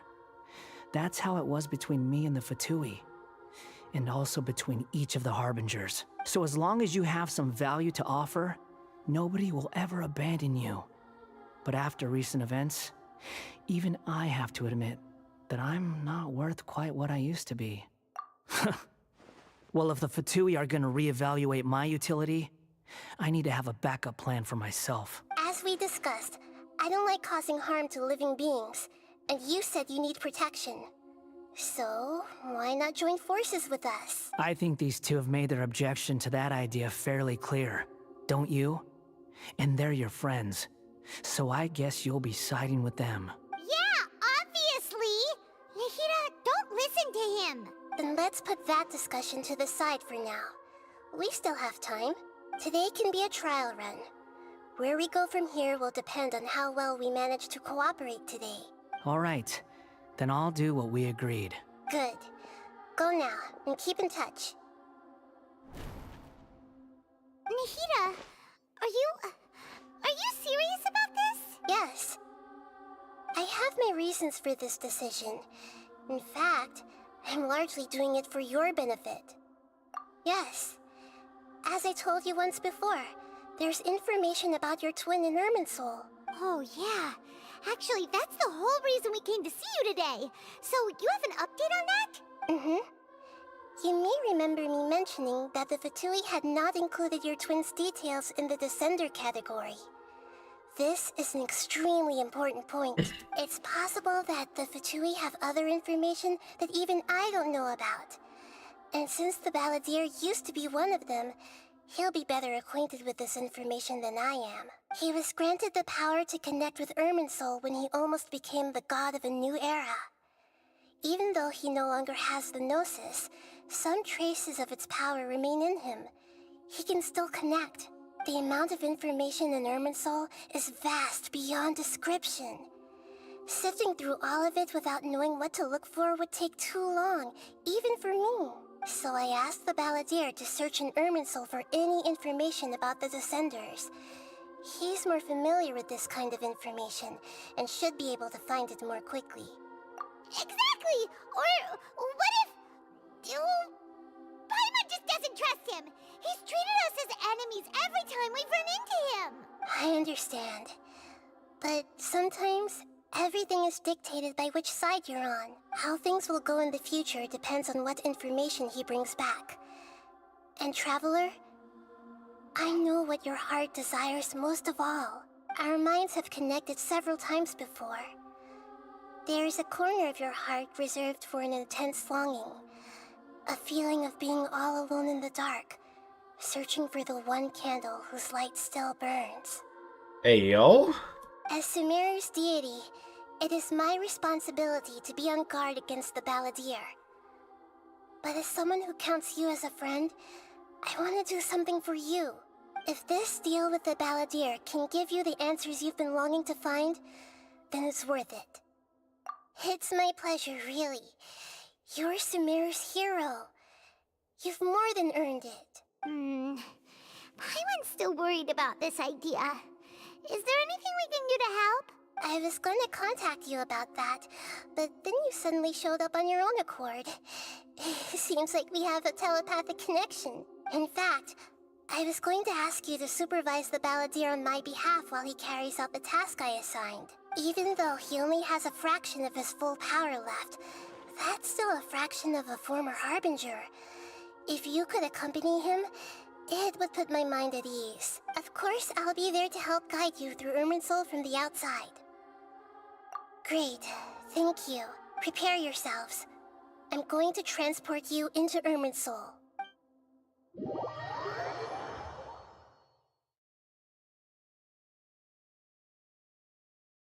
Wow, it looks pretty different here compared to last time. The colors are gentler. Guess that must be because Sumeru's at peace now.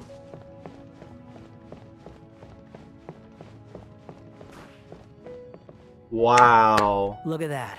Hot on my heels. You know, you didn't have to cut your catch-up short just to keep me company. Oh, but I guess you panicked when you realized that I might enter Irminsul ahead of you. Shut your beak, jailbird! No way a prisoner gets to be so smug! I understand that prisoners have to put up with harassment from the guards, but right now, I'm on temporary release. So maybe you should think about backing off a little. Sounds like a successful rendezvous. I need to be quite clear about something. In a few moments, you'll be entering into the innermost region of Irminsul. It is an environment like no other, and the most important place in all of Sumeru. Unlike anywhere else, Irminsul's inner region consists exclusively of torrents of information. No. You must put aside your differences and be extremely careful as you navigate your way through. Yo, Irminsul's torrenting? He better be seeding, bro. Actually, he better not be seeding, bro. The fucking feds are gonna find him. Yeah, they're gonna track down his IP address. Like they did me. Don't ask, chap. I was broke.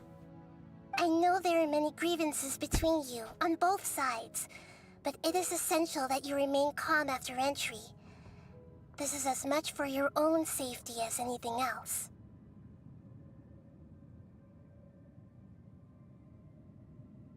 You know? They shut my internet off when I did that. Fine, let's call it truce. But only until this mission's over. Let's cut each other a little slack, shall we? We are gonna be traveling together after all. Per my agreement with Lesser Lord Kusanali, I'll be at the front. It's my job to lead the way and get rid of any obstacles in our path. All you have to do is keep your pretty eyes open and try not to fall behind. I'm pretty? You sure are confident. Paimon will give you that. You make it sound like you're even more experienced at adventuring than us. If there are no further objections, I suggest we get going. Or did you need some time to mentally prepare yourselves? Ew! Ugh, the snark on this guy. It's unbearable. We can start now. Irminsul access granted. Initiating connection procedure. Is this a small sapling? No. Oh, darn it! Come on, let's catch up with him.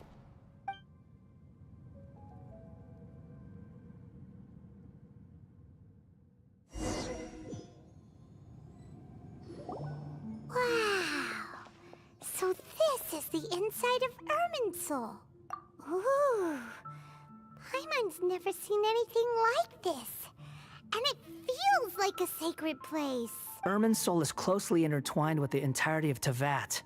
Every bit of information flowing here means something. Pick your jaws up off the floor. It's time to go. Why is it that Paimon just wants to do the opposite of everything he says? Lesser Lord Kusanali, we will now proceed to the heart of Irminsul. Can you still sense where the heart of Irminsul is? Yes. Permission to begin searching for information there? Permission granted. Go ahead. Let's go. Stay close. Don't go running off. Hey, so say we did go running off in here. What would happen? What are you smirking at? I was just imagining the look on your travel companion's face if you went and got lost. Anything's possible in here. You can't rule anything out. So if you want to stay safe, your best option is to stick close to me.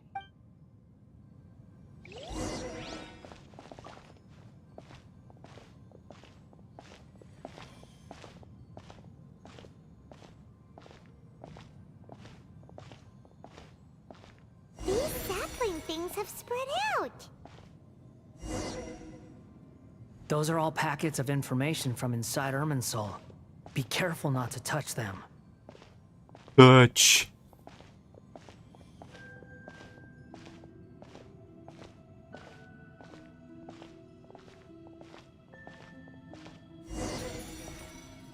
Touch. It looks the same in every direction.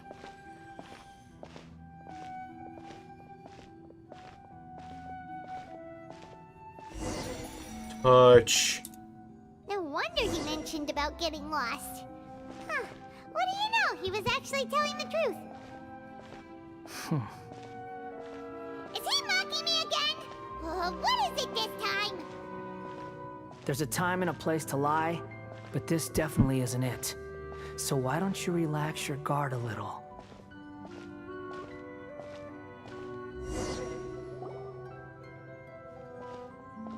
We're here. What a huge tree! Lesser Lord Kusanali. Good, you made it. Are you ready? No. Ready when you are. Then please begin. Preparing to access cognitive currents. Establishing waypoint. The Balladeer's actually doing what Nahida tells him. Guess he must want to stay alive.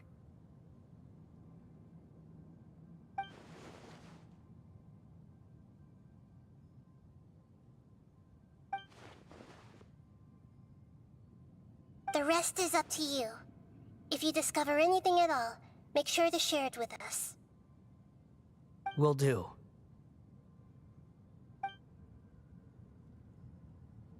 Huh. For once, we're the ones with nothing to do. Traveler, Paimon, would you like to talk? Yes, I've also invited Paimon to join. Huh? What the? We can talk to each other inside our heads? That's part of it. Plus, we're all friends. There's nothing wrong with us talking like this once in a while. Paimon's never tried this before. This is great! So, Paimon's been wanting to ask you something. Don't you think the Balladeer's a bit of a walking contradiction? He's always talking back, but he seems to listen to what you say. As I've told you before, there are still some mysteries for him to resolve. Things that are clear as day to me, but that he has yet to understand. Perhaps today will be the day that he finds some answers. Well done. Smart and attentive as always.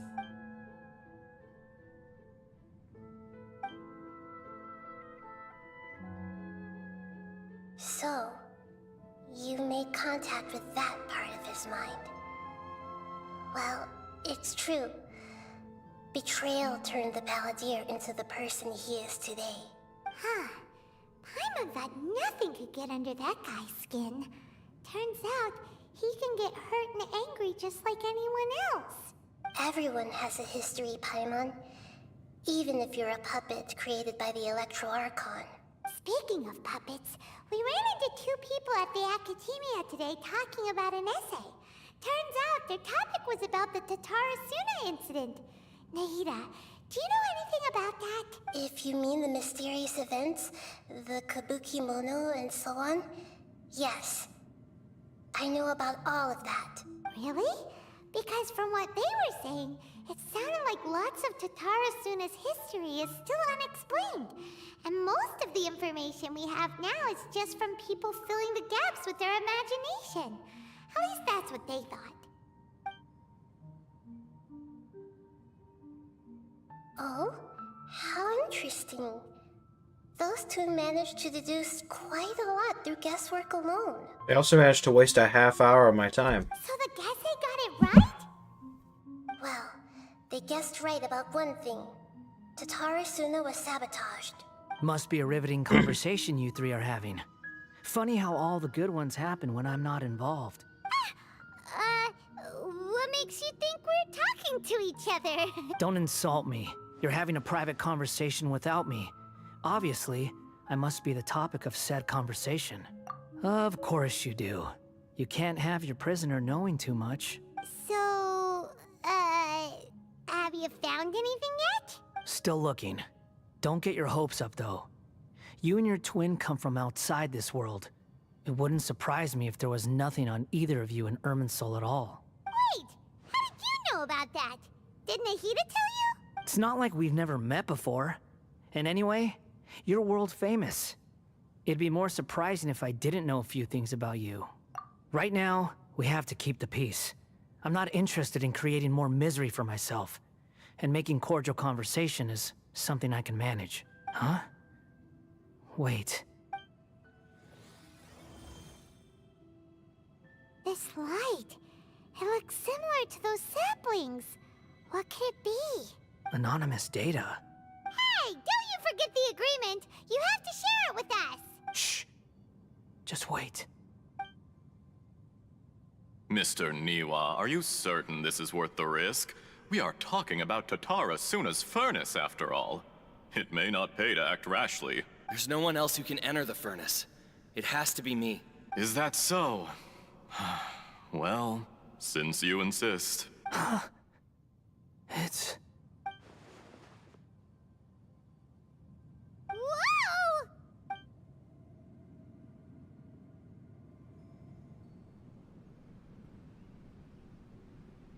I have been in Tatara Suna for some time now. You have shown me great hospitality, as has Mikoshi Nagamasa, and indeed, everyone else. Under your leadership, Tatara Suna is a warm, welcoming place. Like a giant village. People are gainfully employed. Their lives have purpose. They are motivated. As I understand, the Raiden Shogun has, in recent years, eliminated much of the evil that plagued Inazuma. As for Tatara Suna, it was originally established as a means of safely disposing crystal marrow. The forging industry with crystal marrow as a raw material has since flourished, giving rise to generations of swordsmiths. Some world-renowned, others unknown, all passing on their legacy. Skills, blood, dreams. Every smith brought into this trade looks to find their purpose between steel and blade. That is why you accepted the proposal brought to you by myself and Akame. Yes, well, were it not for you coming to Inazuma and happening to make Akame's acquaintance, the two of you never would have joined forces. And he would be the first to admit that there's no way he could have revolutionized our forging process like this on his own. At least not on the same timescale. You allowed Akame to take all the credit for a method that you jointly developed. He sold it to me, and now every piece of ore here is smelted using the new technique. Even now, you remain one of Tatara Suna's key consultants, working right here alongside us. I believe it is you, sir, who are truly responsible for the changes in our manufacturing and forging methods. You flatter me. From the outset, I saw much that was commendable in the forging industry of Inazuma. And it has been my great honor to befriend you all. So you say, Escher. But is this really the truth? MC Escher? My good sir, what do you mean? I tried to resist thinking it was all connected. Because I didn't want to speculate. And I didn't want to believe that things could turn out this way. What have we gained from adopting your new technology? Ominous black smoke? Mounting production problems? Worker fatigue and casualties are up and continuing to rise at an alarming rate. And recently, as you well know, someone died because of that strange filth inside the furnace. We've kept the truth from spreading outside, but still, I suspect you understand it better than I do. None of the people who went out to get help have come back. Now, our mutual friend, the Kabuki Mono, is taking the Golden Feather to Narukami Island to seek an audience with Shogun. This is our last hope, but that doesn't faze you, does it, Escher? Nothing does. Otherwise, why would you still be standing there with that smile on your face? I'm just surprised that you finally chose to be so sincere.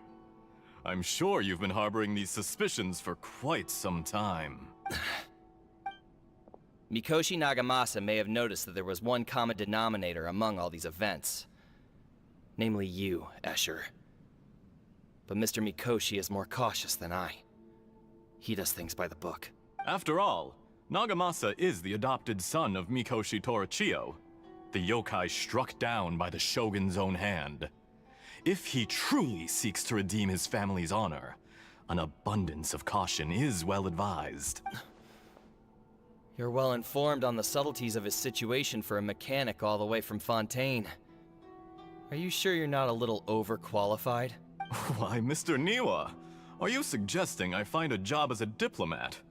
Sadly, I am so very attached to my craft. Enough, Escher.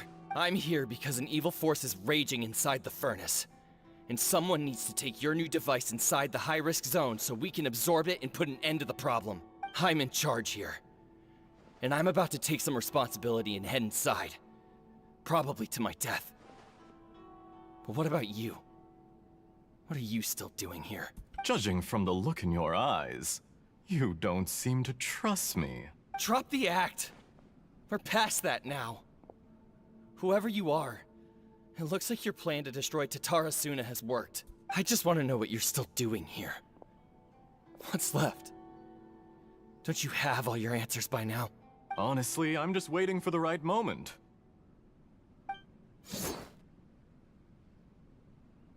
A moment like this, where you finish talking and I stop you from entering the furnace. You...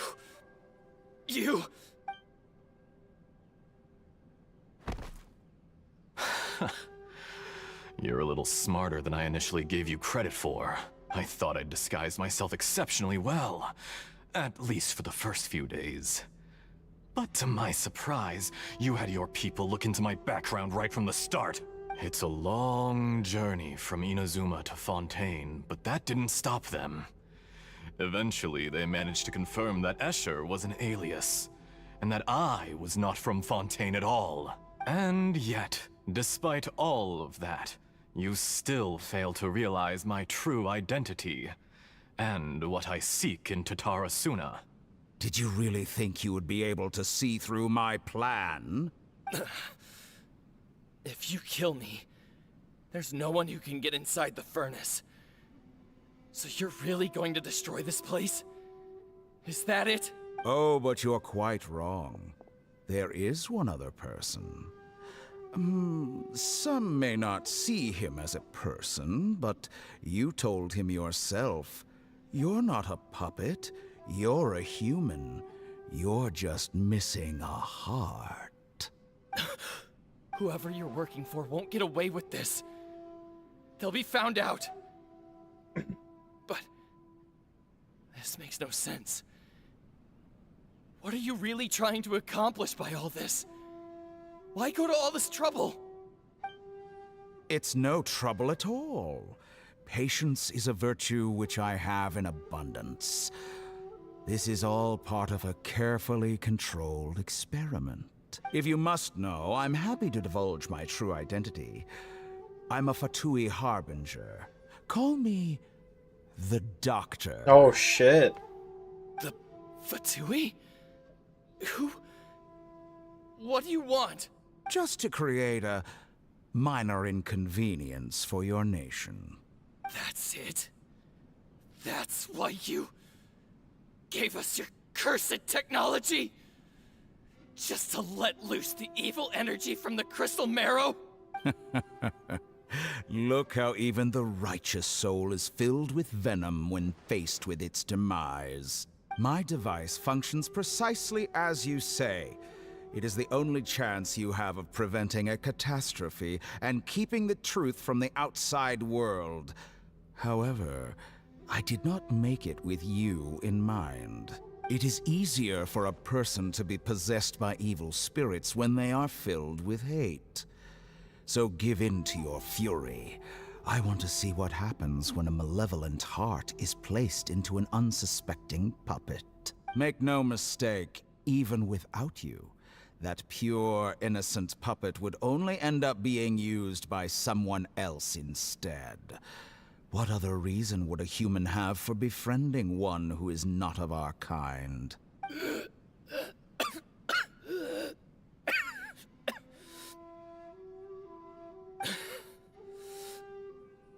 If you give him my heart, tell him that both Nagamasa and I see him as one of us. He has nothing to prove to anyone. Because not everyone just wants to use other people. The only ones who think like that are people like you. What a beautiful way to see the world. It almost makes me feel a little guilty. Then out of respect for you, I shall redefine myself. Think of me as a monster or a demon, if you wish. At least this way your death is not a consequence of your own folly turning you into an easy target. You simply lost to something more powerful than you could ever hope to defeat. I say, Mr. Niwa, let's see what happens. Will your puppet friend become a human? No, that will prove quite impossible. Mr. Niwa?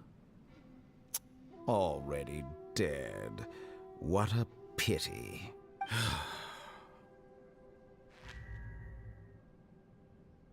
Jester, I have completed the task you gave me. Creating a gap and infiltrating Inazuma's inner workings. What fun it was. I'd like to introduce a puppet to you. If he proves useful, let's make him our newest comrade. And if not, let's turn him to dust.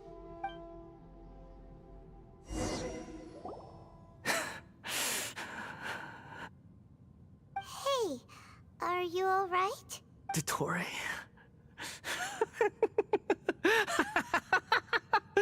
Dottore!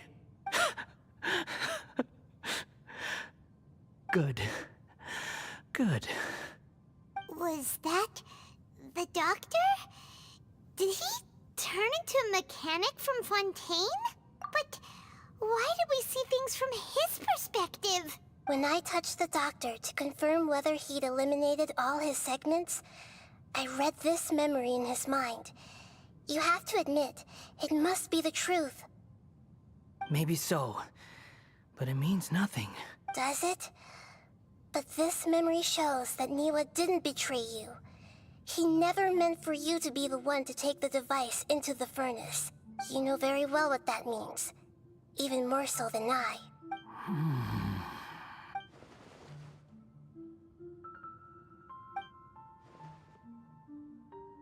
Let's give him some space. He looks really mad. Paimon doesn't want to be anywhere near him right now. We need to give him some time to process his emotions. Paimon's still confused about the Tatarasuna incident. So, the doctor was behind it, but why has that gotten him so worked up? Nobody has ever deceived you like that, Paimon. It's natural that you find it difficult to understand. Perhaps he needed to learn this someday. So now you have the complete picture. Katsuragi took the Kabuki Mono to live with the people of Tatarasuna. Later, the doctor showed up, disguised as a mechanic from Fontaine. And that's when the trouble began. It was all a horrific experiment planned by the doctor. Everything he did was just to plant seeds of disaster in Inazuma that would bear fruit in the future. Of all the unwitting participants in the doctor's experiment, the balladeer became the main test subject. After the events you just saw in that memory, the doctor put Niwa's heart into the device and handed it to the balladeer. Then, he instructed him to enter the furnace and absorb all the filth caused by the smelting process. The load was far beyond what he expected, but the balladeer survived. He left the furnace in sheer exhaustion and said to the mechanic, "This device seems to have protected me. What's in it?" The mechanic answered, "Niwa fled this place for fear of punishment, but he left you a gift. He said it's the one thing that you've been looking for." He took it straight from the chest of one of his innocent servants. The mechanic removed the withered heart from the device as he spoke. The balladeer was stunned that such unthinkable cruelty had brought him the thing he'd been longing for his entire life. A heart acquired through cold-blooded murder is a cursed thing, but it had protected him from the filth. He thought Niwa had completely betrayed him, and yet this very betrayal had ensured his survival. Overwhelmed with anger and sorrow, the balladeer threw the heart to the ground and left Tatarasuna without looking back. Holy moly. So the doctor killed an innocent man and pinned everything on the victim? That's terrible.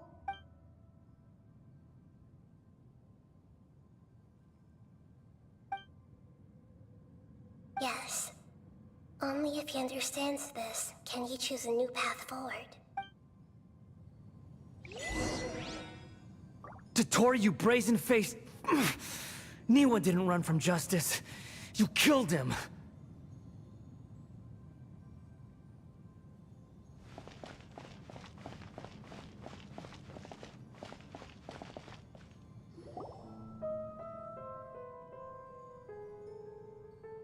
Shall we see how he's doing? Shall we strike, Zamasu? Hey, you alright? That's a scary expression.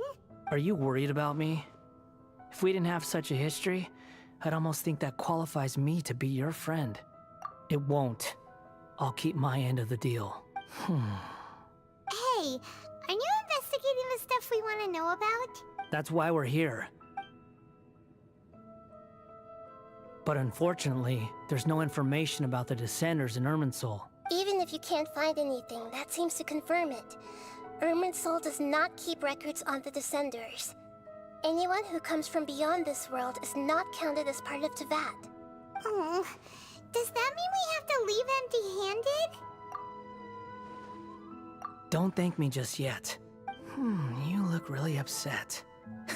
Well, since Irminsul was a dead end, I guess I can share some other info that might interest you.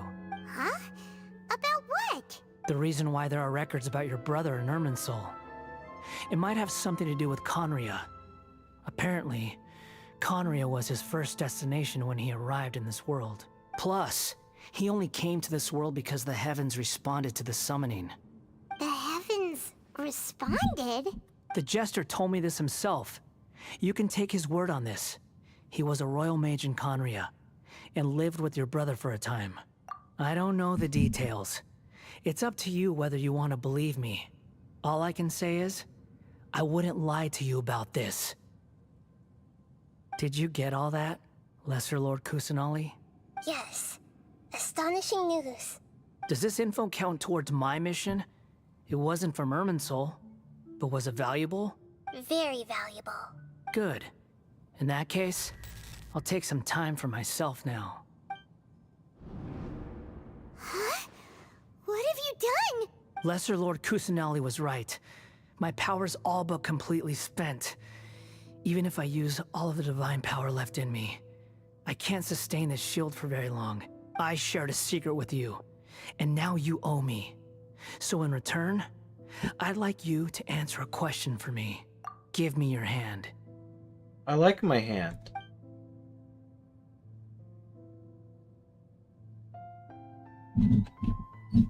Can you hear my voice inside your head? No, I can't do anything like that anymore. At most, all I can do is exchange a few words with you. So tell me, in this world, is it possible to change the past? Done. Huh? What happened? Paimon only saw you hold hands for a second. We're together now, Paimon. You're a child now. Nothing. I was just thanking her for helping me.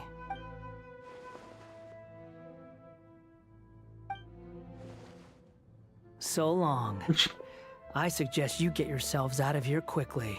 Where are you going? Hey, wait up! Didn't you say not to go running off? Fast reaction time. But I don't think we'll be seeing each other again.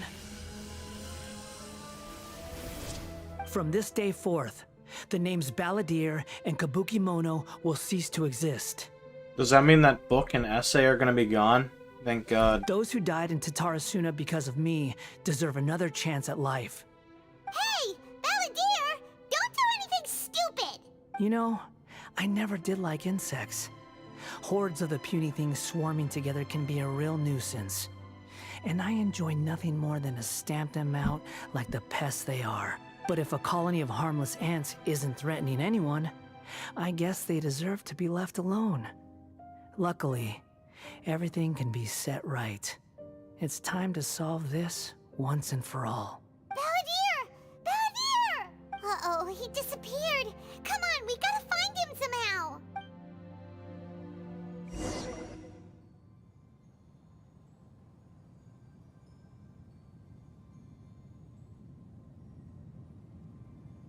Oh no, he's really gone. Oh, can you hear me? Nahida! Traveler, Paimon, Balladeer, what happened just now? I was suddenly cut off by some kind of power. It was the Balladeer's fault. He shut you out. I didn't think he'd be capable of something like that with so little power left. Did he keep some of his power hidden when he was defeated? Or did he achieve something beyond his abilities, and it took everything he had? Where the heck did he go? Ugh, it's all our fault. We were supposed to keep an eye on him. Sorry, Nahida. Don't be. It's not your fault. Please, let me handle this from here, even though I'm not sure I can solve it. We're running out of time. Follow my lead and get out of Irminsul as soon as possible.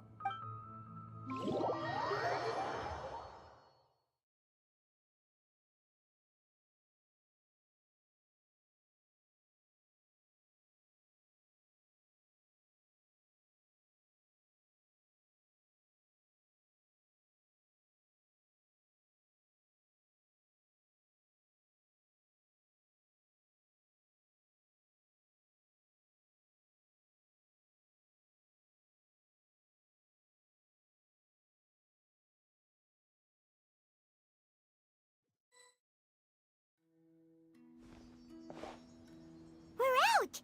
And we're at, an inn or something? This is an emergency. I'll have to ask you to stay here for now. Everything's arranged, and nobody will disturb you. I'm sorry, but this isn't something I need your help with. Leave this one to me. Damn. I guess the stream's done. An emergency? How bad is it? Nahida, will you be okay? Don't worry. If my assessment is correct, though there may be some minor disturbances, it won't lead to a disaster. Please rest and recover your strength here until I say it's safe. Her voice has gone. Paimon can't shake the feeling that something really big has happened. What do you think the Balladeer meant? And why did he suddenly grab onto you before?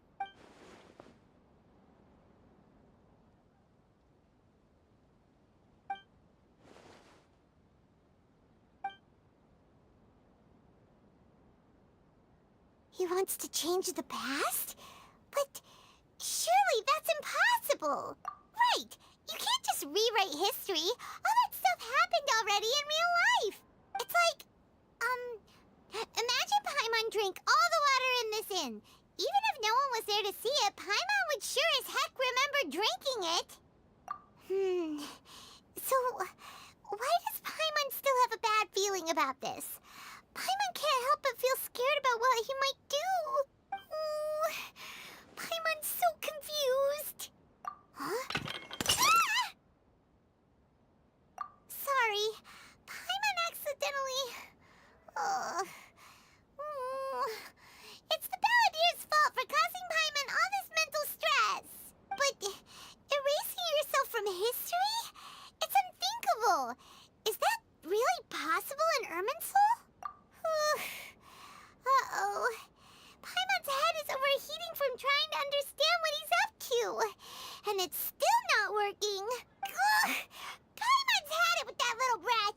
He's been nothing but trouble ever since we met him. There's no actually succeed, right? Otherwise, won't everyone who's connected to him be affected too?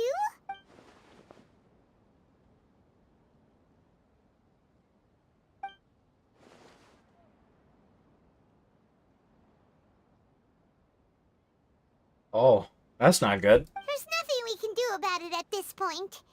Hey, have you got any ideas on what we should do next? Seems like now there's nothing left for us to do but to go to sleep. But Paimon's still so worried. Paimon won't be able to sleep a wink tonight. So, how about, we list all our favorite foods to take our mind off things? Heck, if that doesn't work, Paimon's probably gonna collapse of anxiety here. Alright, Paimon will start. First dish. Munstack grilled fish. Oh, and chicken mushroom skewers. Tea break pancakes, cream stew, sauteed matsutake, and Dragon chili chicken, almond tofu, satisfying salad. Oh, also Adeptus Temptation, golden shrimp balls, triple layered consomme, lotus seed and bird egg soup, and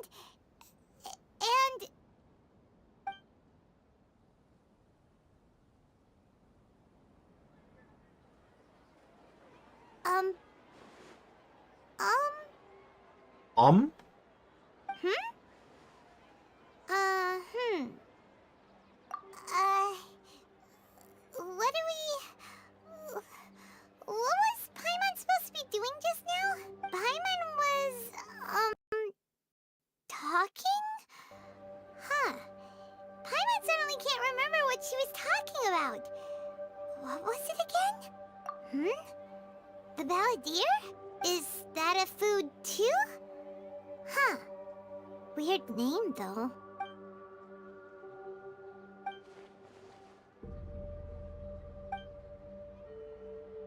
What's wrong? Your eyes are like saucers. Was it something Paimon said? So, the balladeer. Is that someone's name? 'Cause it sounds like a nickname or something. Okay, sure. Where are we going? Huh? Fine by Paimon, but is everything okay? You're acting like this is an emergency. Oh shit. This quest is about to get trippy. We're way behind schedule.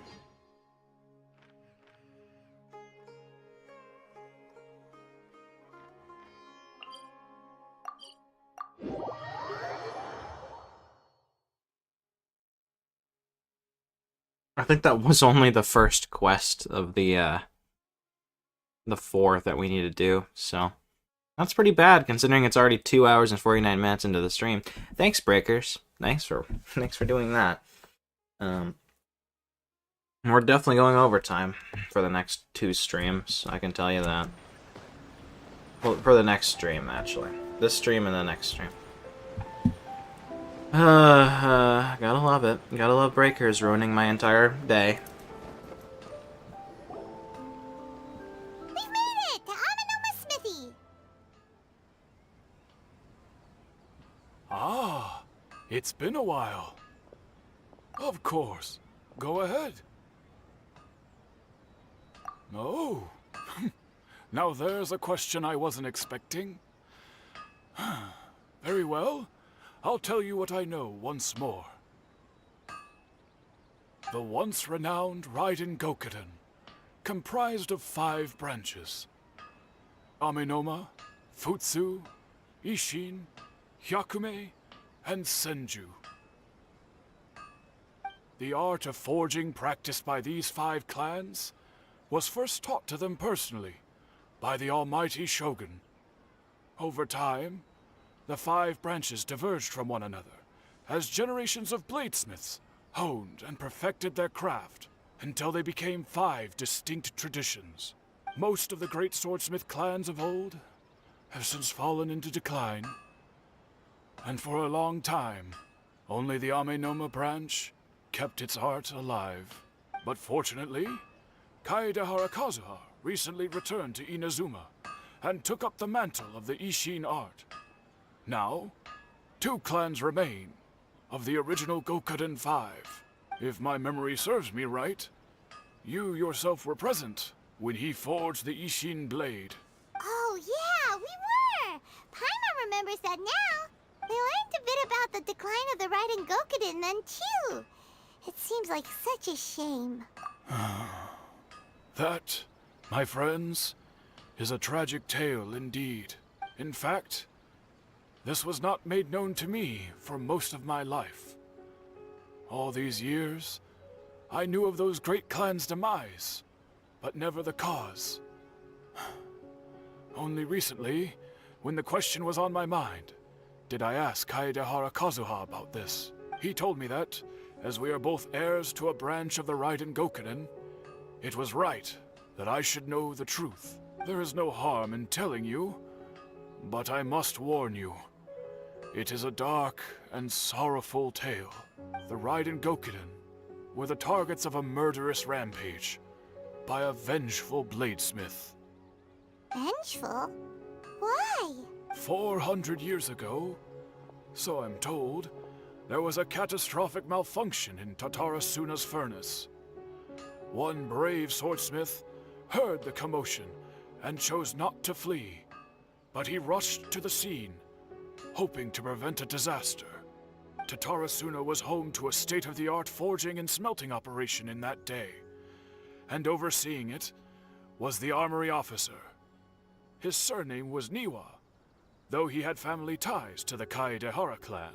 Knowing that they had just one chance to save countless lives, Mr. Niwa and the swordsmith leaped together into the furnace.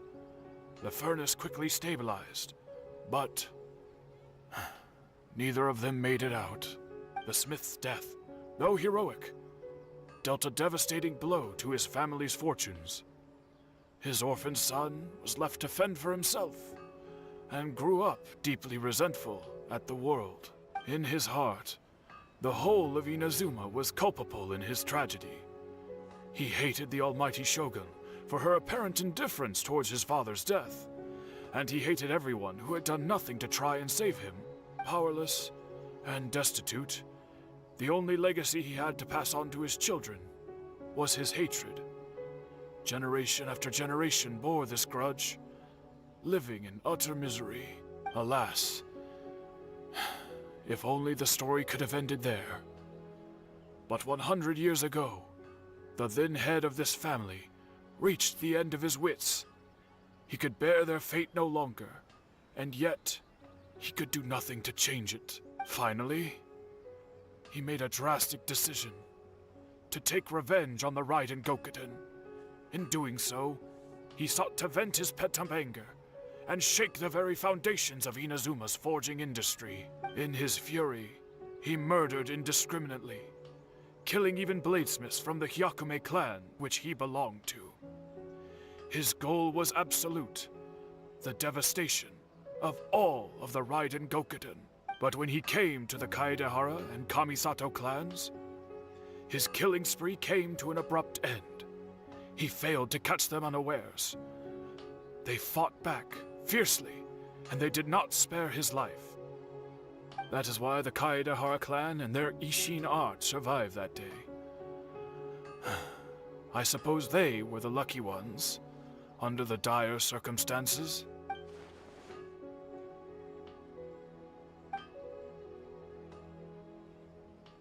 Was there anything else you wanted to ask? Kazuha? Why, yes. Just yesterday, in fact. We spoke for a while over some tea. He seemed well. My pleasure. Don't tell Paimon. There are other places you want to visit too, right? Your expression says it all. You can't hide anything from Paimon. On to the next stop. Lead the way, traveler. Paimon will be right behind you.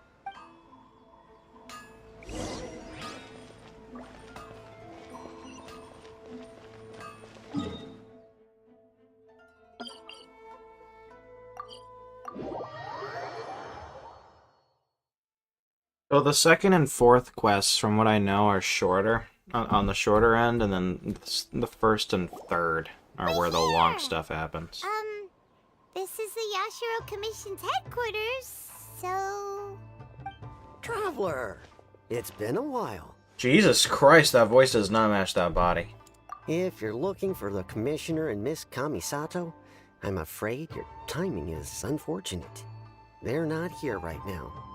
Are they out on business? The Commissioner is out on business, and Miss Kamisato is standing in for some meetings in the Commissioner's place. If it's urgent, you're welcome to wait inside until they get back. What do you think? Shall we go in? If it were anyone else, I couldn't allow it. But seeing as you're so close with the Commissioner and Miss Kamisato, I think it should be okay. We'll be heading in then. Thanks! Hello, dears. Is there something you want to say?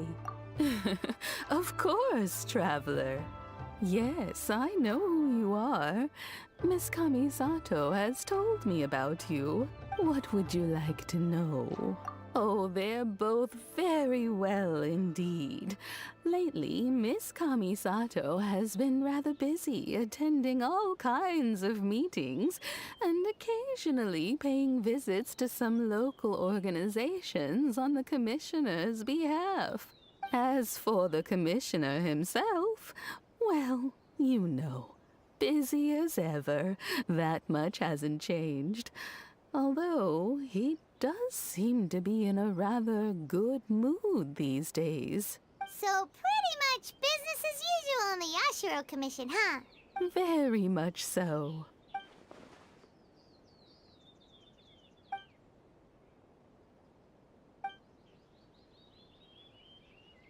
Well, got any more questions?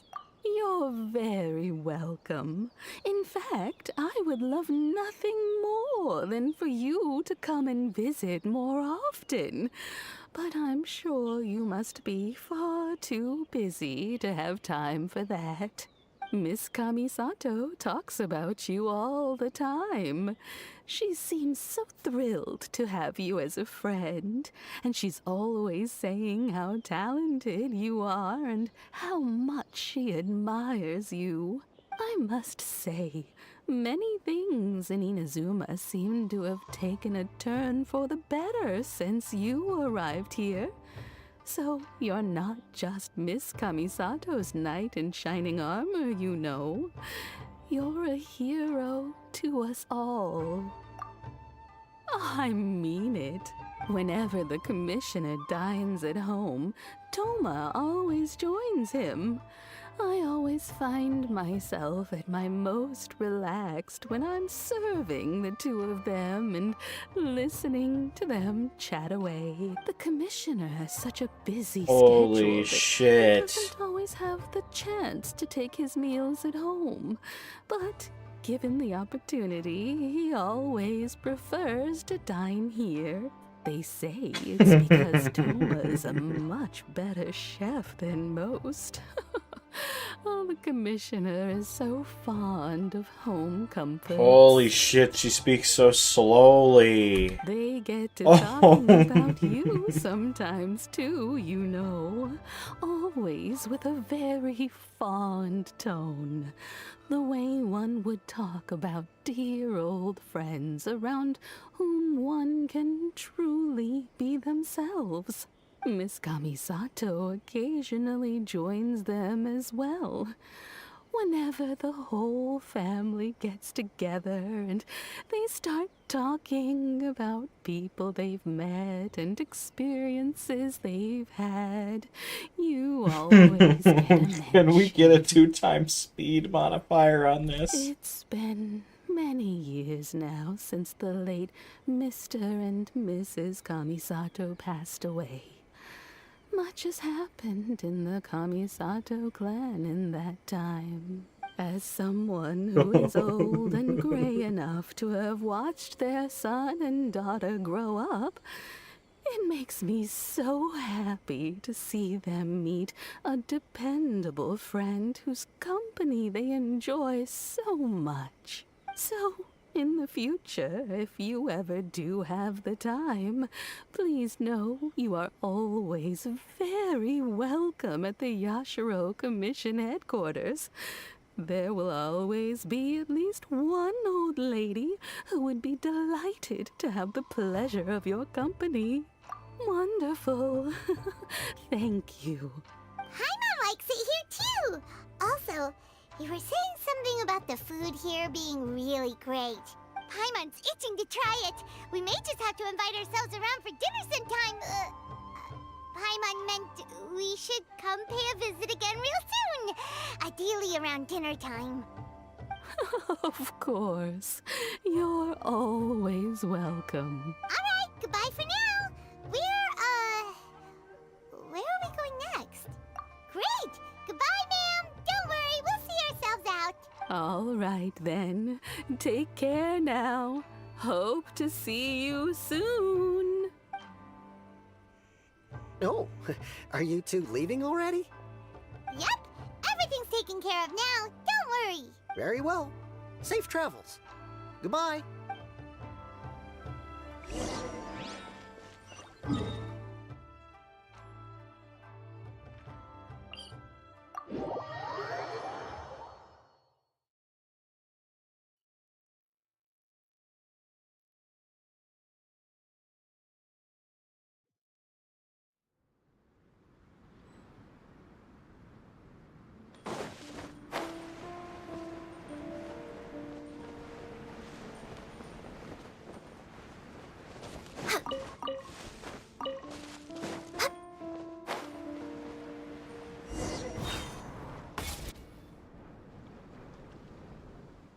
Well, here we are. But what are we looking for? Something or someone? Do my eyes deceive me, or is that the Traveler and Paimon? Holy shit, it's Xavier. Xavier? What are you doing here? Xavier, my bad. I was in the general area, and now I'm in this specific area. There, that's me. So what about you two? We have some questions and thought you might be able to help. Certainly do. I've researched the furnace here in some depth. If there's anything you want to know, just ask away. Like the back of my hand. Make no mistake, I have been here a good many times before. Not only that, but I've met people in Inazuma whose families used to live in Tatarasuna years ago. They said it's all true, the history here. Oh, well, it's a long story, don't you know? The tale of Tatarasuna starts a long time ago. I'm told that its history is one of the most foremost forging and smelting operations in the nation, goes back around 1,000 years. Still, the furnace has had a couple of serious maintenance issues along the way. A couple? When exactly? One was just in the last few years, the other was several hundred years ago. A fun fact, I'm not the first Fontaine tech guy to come and work on it either. There was a guy back then too. They say he was a mechanic who consulted on a technology upgrade. It seems like the technological collaboration between our two nations goes back a long way. How about that? Hey, weren't you gonna ask Xavier something about Tatarasuna? Come on, ask already. Oh, I didn't realize you two were here for a history lesson. Me neither. Paimon doesn't know what's gotten into this one today. Feels like we've been preparing for a history exam or something. What brought this on? Did you just wake up today with a sudden burning desire for historical knowledge? Sure, go ahead. A kabuki mono? No, I can't say that I have. I do know the word, Inazuman for those eccentric types who always go around dressed to the nines. Just the sort of person that I'd like to meet, actually. But sadly, I've never had the pleasure, nor have I come across anything to do with a kabuki mono where Tatarasuna is concerned.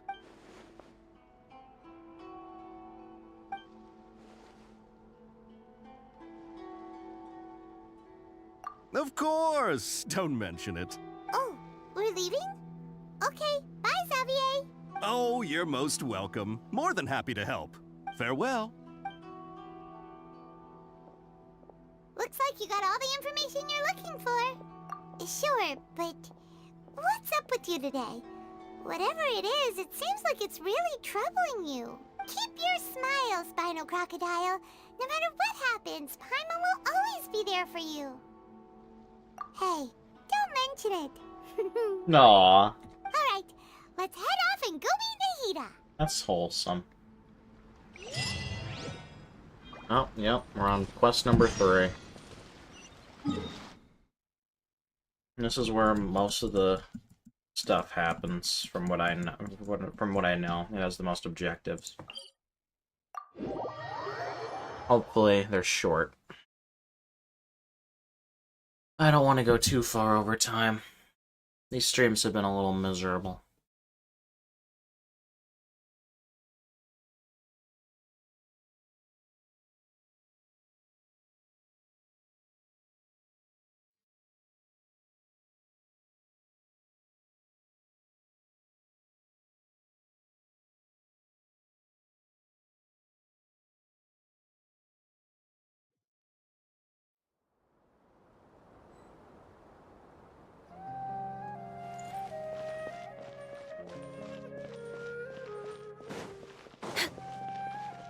We're way behind schedule.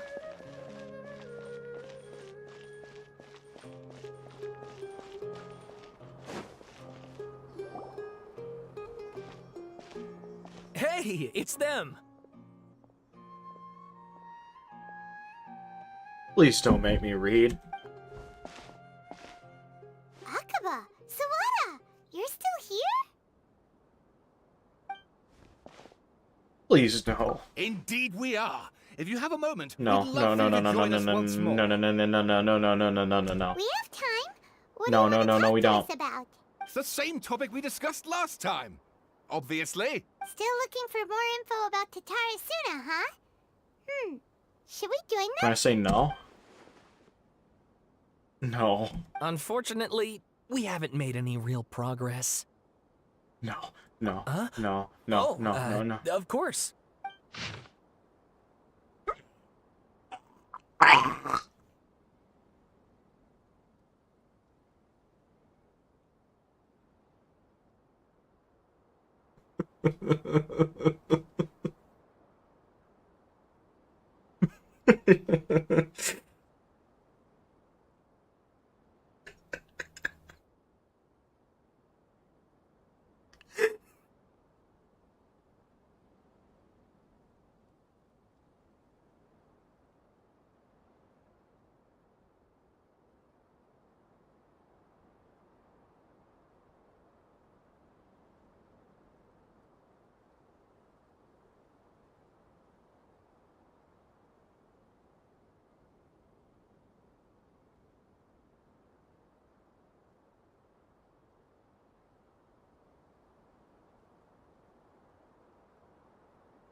I needed to tell someone. Oh my god. Stop making me read. I don't want to read anymore.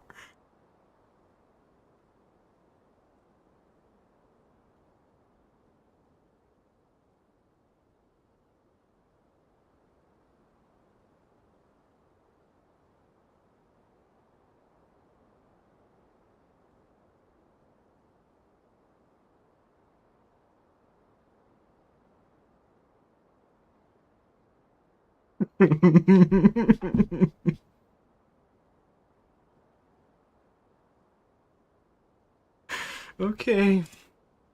This text belongs to a series of works sponsored by the Vahimana's Veil Cutter Project. It is yet to be numbered. Author, Akaba. Abstract. The Tatarasuna area has always been a major pillar of Inazuma smithing industry. 2 instances have occurred here, and the details behind the first are vague at best. I believe, however, that there might be a hidden history behind the events that transpired. Hence, the paper will attempt to analyze what may have unfolded from the available data. Glossary. Tatarasuna area. Raiden Gokaden. Mikoshi Nagamasa. Introduction. This paper continues and expands the work of my mentor, Mr. Rumi, and his report on the happily hidden tales of Tatarasuna, and is intended to further this avenue of research. According to the data, the blade forging techniques of Inazuma were originally handed down from the Electro Archon, also known as the Raiden Shogun. Using the arts they inherited from their Archon, the people of Inazuma devoted themselves to the process of forging.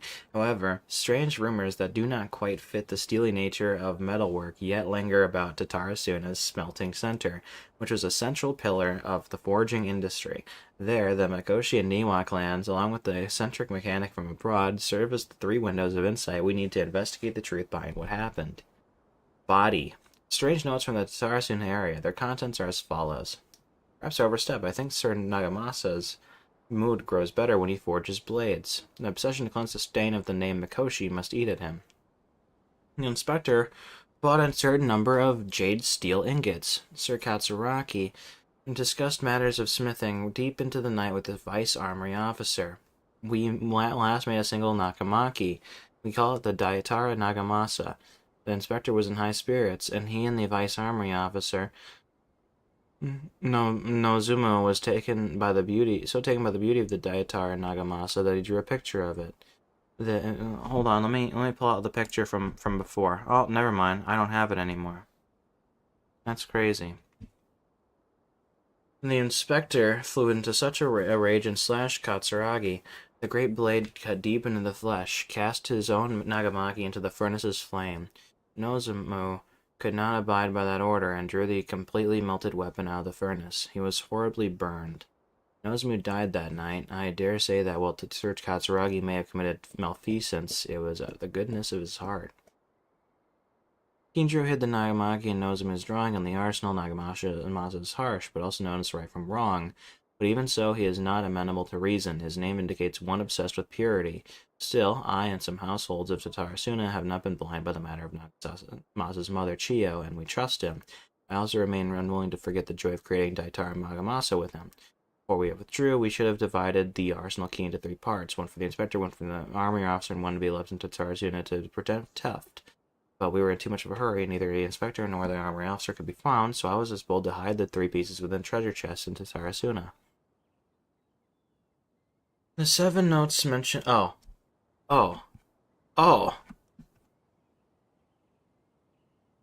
Is the yellow text, like, new? Have I been reading all that for no reason? Oh my fucking god. A great many of these rumors revolved around the yokai who are so very characteristic of Inazuma's folk histories. A very small portion, however, mention the word outsider. It should be known that the appearance of such a character, who is suspected to be based on a real person, is a very curious case. The fact drew the attention of the researchers to develop further, and eventually the following pieces of information came to light. A foreign mechanic once visited Tatarasuna. Reportedly, the reason for his immigration was to exchange knowledge and forge ties with the locals. However, the mechanic seemed to behave suspiciously, often wandering around essentially restricted areas, and if someone tried to turn him away, he would only earn incomprehensible mumbles from his lips. The mechanic often stared into the furnace, seemingly to check out its condition. Unsettlingly, he also spent a substantial amount of time watching the local residents. Judging from the era, it's not uncommon to see cross-cultural exchanges of technical knowledge in places such as Tatarasuna. After traveling across the tides, foreign experts being welcome in the region was likely not unreasonable either. Yet calamity came not long after this exchange of knowledge, which hints at high potential for causation between these events. However, some current residents believe that these assumptions were merely the results of their forebears' overactive imaginations attempting to theorize how things actually unfolded.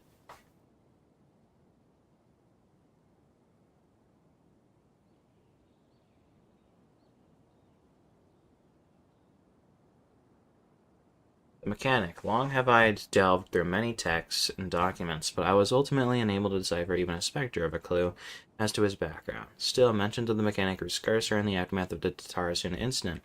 Particularly that instead of the mechanic possibly being a figure woven from overripe imaginations, he actually did exist, and perhaps even had a hand in the events that took place in Tatarasuna. I presume you'll want to read mine as well. Here. Kill yourself. Kill yourself. I don't want to fucking read your stupid book. I hope you die in a fire.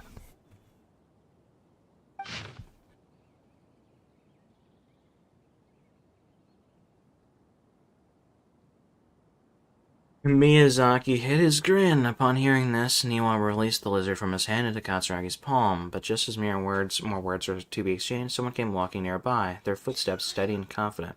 The head that appeared by the door was that of one from abroad. The newcomer placed some lunchboxes to one side, nodded, and made to leave. Katsuragi called out after him, "Sir, what about your meal? Are you not hungry?" The man smiled upon hearing Katsuragi's words. "I already ate. I hope that you, my lords, may also find time to sate your hunger soon."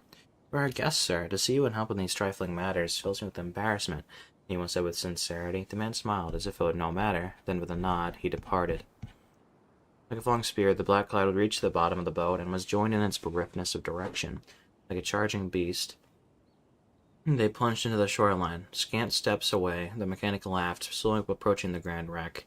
Not but half an arm was left to the one who had cried out for help, and with a plop, it landed at the mechanic's feet, who crouched to better study the object, straining against the urge to take a bite. Yet he did not, for the dark cloud swirling down had already picked the remnants of the ship clean. Then a second ship was sent, followed by a third and a fourth. Each who left to seek salvation did so under foul skies and bleak fortunes. Reason dictated they should not have risked anyone else. But the situation in Tatarasuna was severe. They had to gain aid from Inazuma, even should it cost them more lives.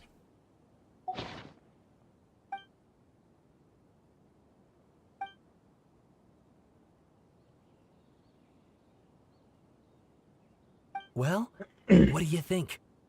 Hey, Traveler. Remember how last time Akaba was saying how he wished he could gather more information about all this? Well, we just got back from Inazuma. So how about we tell them what we learned? What did you find out?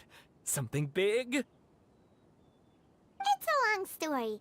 Basically, we have some friends in Inazuma, and... Wow, so many new details. Thank you so much for sharing that with us. Well, well. So it all comes down to one man's desire for revenge. Huh. You heard this from a member of the Amanoma clan, you say? Then I guess it must be true. Ugh. So there's no ghost story here after all. This new information actually lends further credence to my hypothesis. Evidently, swordsmiths were seen as having an incredibly prestigious role in society those days, to the extent that harming them was conceived of, at least by the perpetrator, as a way of exacting revenge against those in power. Yes, okay, point taken, you were right. But that doesn't mean I can't carry on with my novel. And they're back at it. These guys are really into this. Oh, so sorry. Look at us, prattling on about our projects and ignoring you. Thank you so much for the information. You're welcome. See ya. Keep us in the loop if you find out anything else. Jump off a cliff. Will do. I hate these two characters. Only because they make me read. Asking the Traveler to help out was definitely the right call. They cause my throat great pain. I see everything. I'd better make some notes and then get working on my essay. I hate them so much.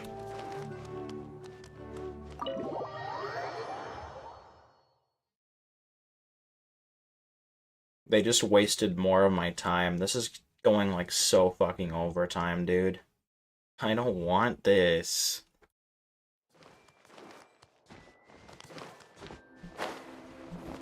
Everyone hold hands.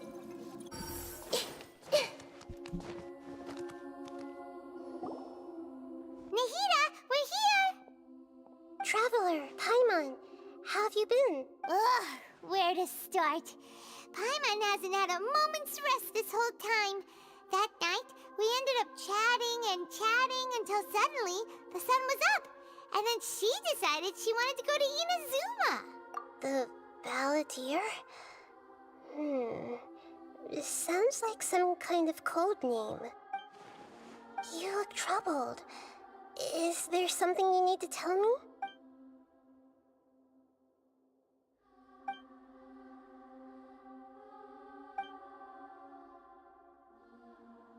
Traveler? Hey, what's wrong? You look so upset.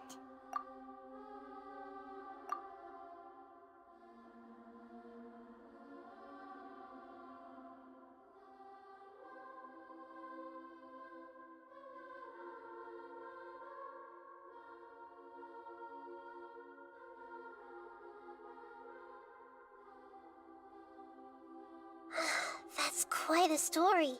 So, this puppet known as the Balladeer erased himself from Irminsul, hoping that he could change the past. But how was he even able to do that?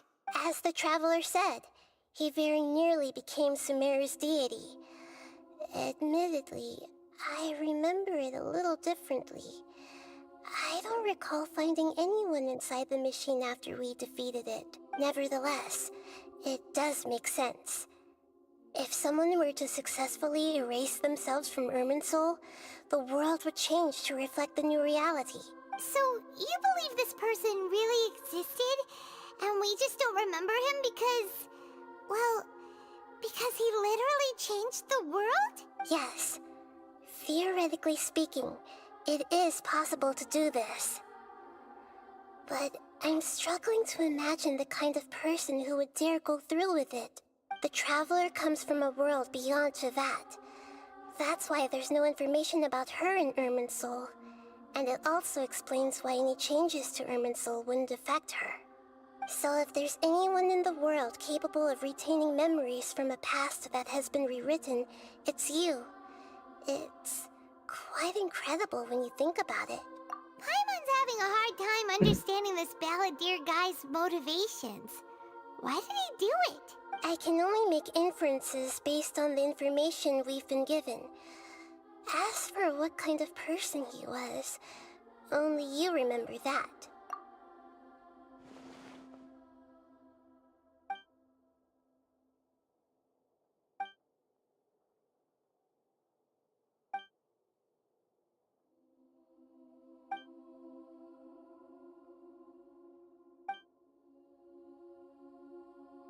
Something else worrying you? Something that you can't share? It couldn't change the fate of the ones who had died, right? Once the Balladeer realized he hadn't been betrayed after all, it must have completely changed his view of the people of Tatarasuna. Now he saw them as friends again. He couldn't keep hating humans after that. And if he thought there was a chance he could save his old friends, it would be hard not to try. This story makes sense. Every part of it. The Balladeer tried to achieve godhood with the Doctor's help.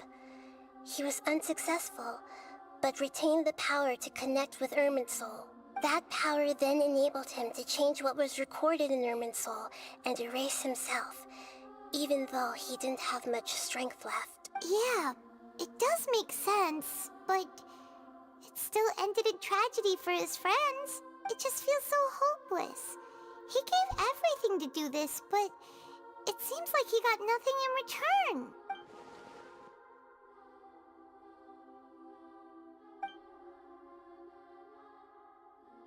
Please wait a moment. I want to check something. Found it. This should be the one. It turns out that I have a strange way of confirming everything she has told us. What is it? A record from a personal collection. It was tucked away in a corner. You should take a look.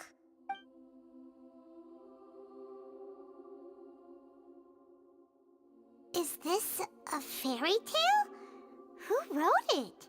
I authored this record myself. Huh?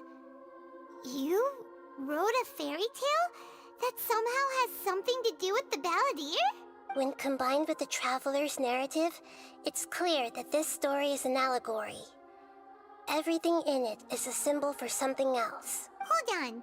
So this record survived from the past? Yes. Any information about the Balladeer or the Kabuki Mono and other records will have been changed. But I wrote this story in a way that means it was left intact. Changing the information in Irminsul changes to that. But Irminsul can't change information that was well hidden in advance. I guess I must have written this story as a backup before the Balladeer entered Irminsul. That's incredible! What a great idea! And sending the Traveler into Irminsul with the Balladeer must have been a further precaution. I knew she'd remember everything. This story is abstract enough that it still resonates with the present information recorded in Irminsul.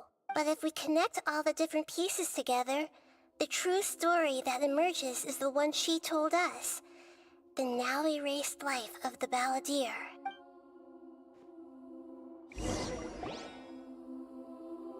There was once a lone monster draped in fox fur. The monster found a family of foxes, joined them, and they became friends. The monster lived with the family day and night, and everyone treated it as one of their own. Once in a while, the monster would take off its fox fur at night and lament to itself as it gazed at its reflection in the water. I am a monstrosity, yet they are too foolish to see it. Oops. But the monster soon found solace when another came to live among the foxes who was not their kin. A kitten, carved from the wood of a white tree who had been abandoned by the humans. The kitten too wished to become a fox, but its tail was too slender and it could not grow a coat of richly colored fur. Yet when the other foxes saw this, they spoke words of comfort to the kitten. Even without a tail and fur like ours, you are still one of us. Furious at this happy resolution, the monster lit a fire on the mountain. The terrified animals panicked as the fire spread. The only way to extinguish the flames was to make a sacrifice. A gray fox stood up and addressed the monster. It said, "You are the cleverest among us. Surely you can help us find a way to solve this." The monster smiled, led the fox toward the fire, and murdered it. The gray fox's heart was turned into a beautiful drop of water, clear, spotless, and pure. The monster gave the heart of water to the kitten, telling him, "The foxes have decided. You are the one who must be sacrificed. Take this, quench the flames, and die for your fox kin." The fire was extinguished, but the kitten lived. It left that side of the mountain and found a little bird who had a broken wing. The two promised they would spend their whole lives together, but the little bird did not have long left to live. It passed away soon after.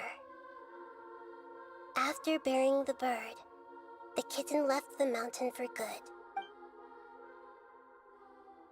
Never again would it cherish a single creature, nor a single blade of grass that stood on that mountain. The kitten spent the nights wandering aimlessly, gnashing its teeth at the moon. How it wished to swallow the moon and devour the moonlight. If the world could only return to darkness, then it would finally be peaceful and content. I will become the new moon, the answer to everything. Then, no one will know that there were once birds, foxes, and cats in this world. And no one can know that they were different. I need to take a piss really bad. I remember now. This is not just the Balladeer story. It is his very own memories. I made a backup so that it would be preserved no matter what happened. To become a god, he was experimented on and modified countless times. It was brutal torture, and the only reason he was able to survive is that he was a puppet. This memory was extracted from him by the scholars. Presumably, they kept it to have something to defend themselves with. Creating a deity was just the first step. Some of them wanted to be able to control it. That That's why they backed up his memory for later use. I buried it deep inside one of my own dreams, and then hid it inside an allegorical story so that it wouldn't be altered. It's hard to believe that this person really existed, let alone that he tried to get rid of us on more than one occasion. Paimon has no memory of him at all.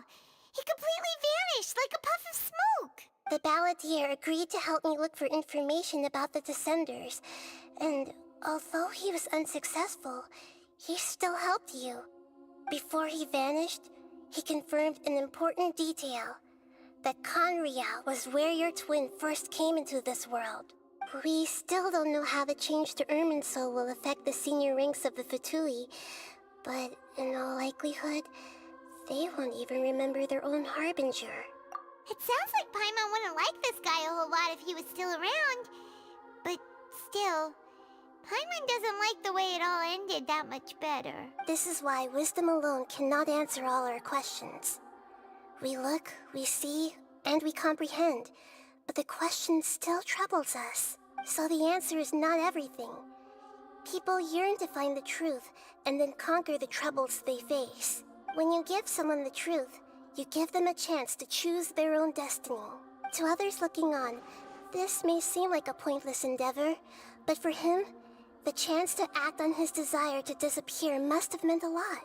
Never forget that even when we walk beneath dark clouds along a road filled with suffering, the light of wisdom is always there, guiding us toward a better destination.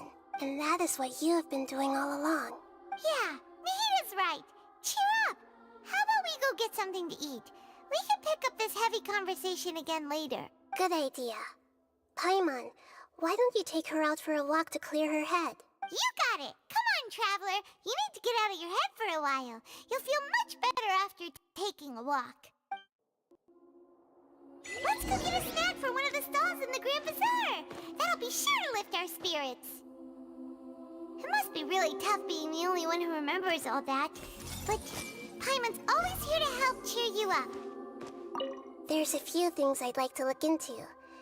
You should go take a walk and try to unwind.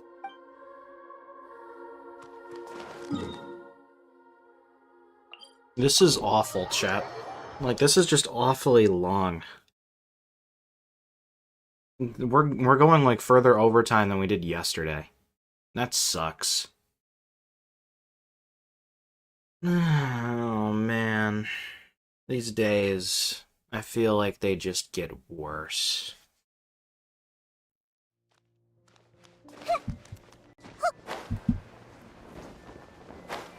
Yeah, tomorrow's gonna suck too, but at least I have the day off of work.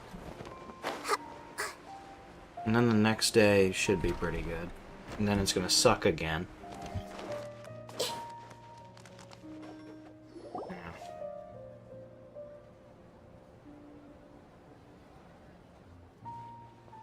here! What should we eat first?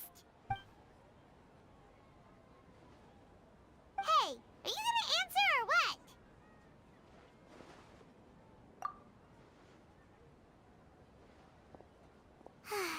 Alright, whatever you want. Well, Paimon will be right here when you figured stuff out. Then we can get something to eat.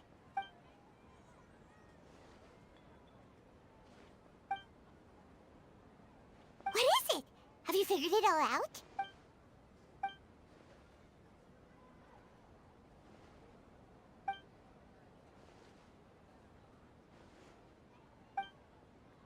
Why'd you jump up all of a sudden?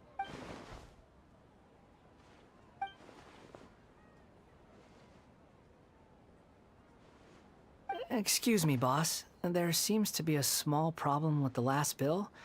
Look, here.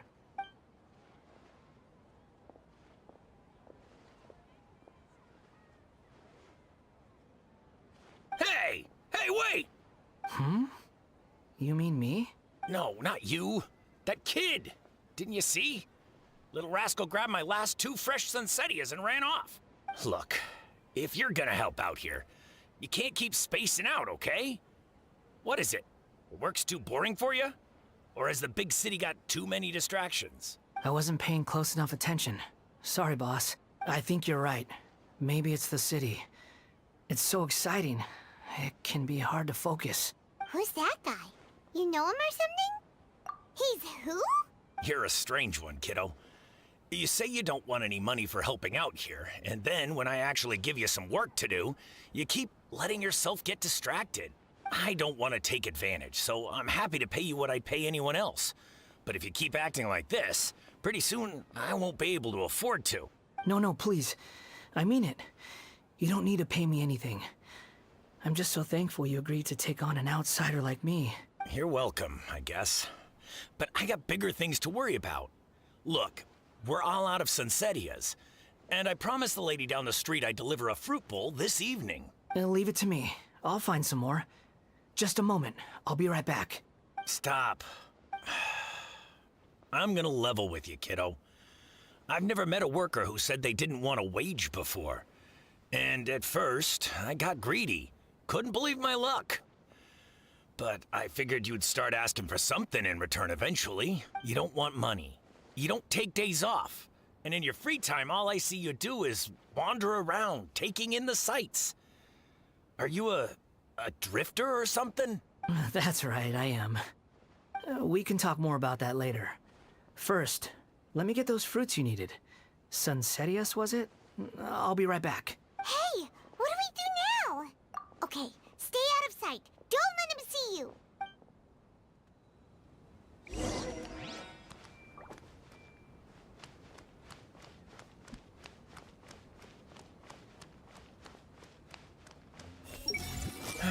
Just an honest guy doing some honest business. I think he might be doing honest business, not gonna lie.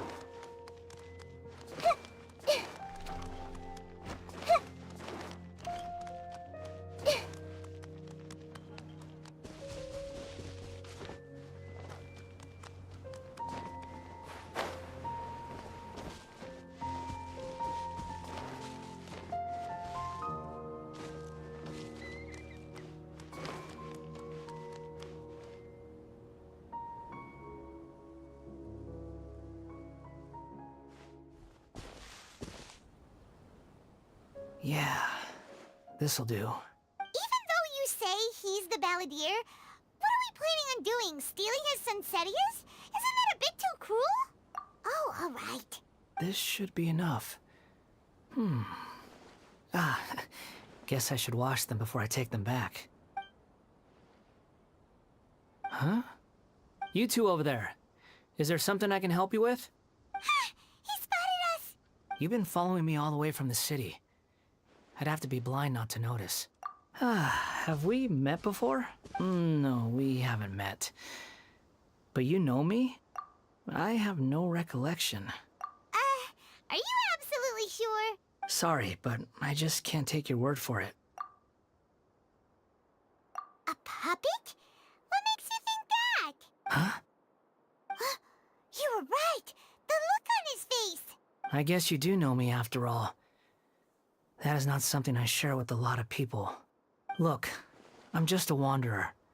But seeing as you've gone through all this trouble to track me down, I'm sure whatever it is must be important. Okay, but please let me deliver these goods to my boss first. Are you really working for that guy? He said you don't want any more for it. Is that true?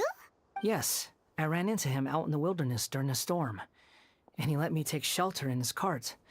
In return, I said I'd be his helper for a while. That's oddly nice of you. Let me take these back. Then I'll come with you, okay? Then let's return to the city.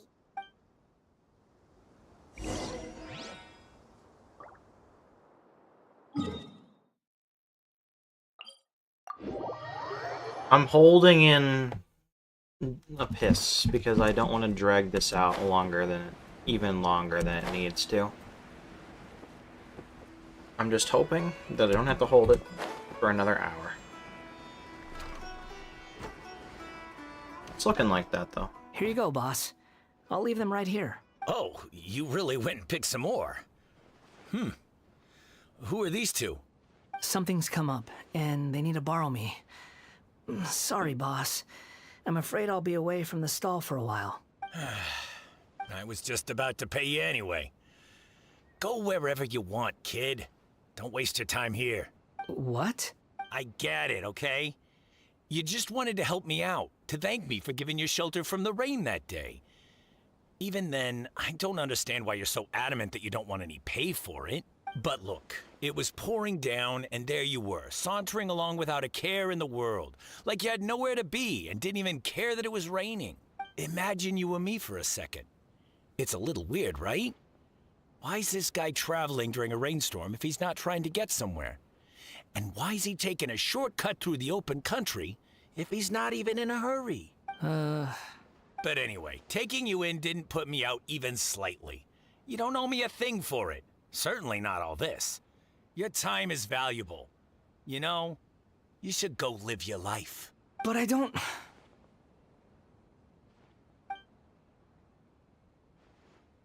No, you're right. Then I suppose this is where we say goodbye. Thank you again for taking me into the city. Don't mention it, kiddo. I've run into all kinds of characters over the years. I just hope you find your path. Thank you. All right, done. Thanks for waiting for me. We can go now. Just an honest guy doing some honest business. He's just a chill guy, chap.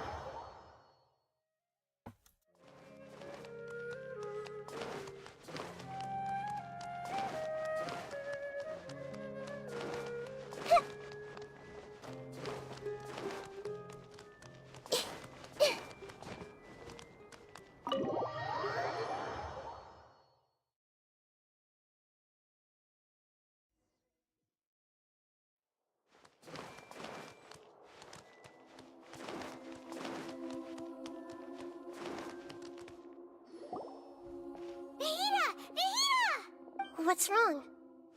Huh? Are you? Hello.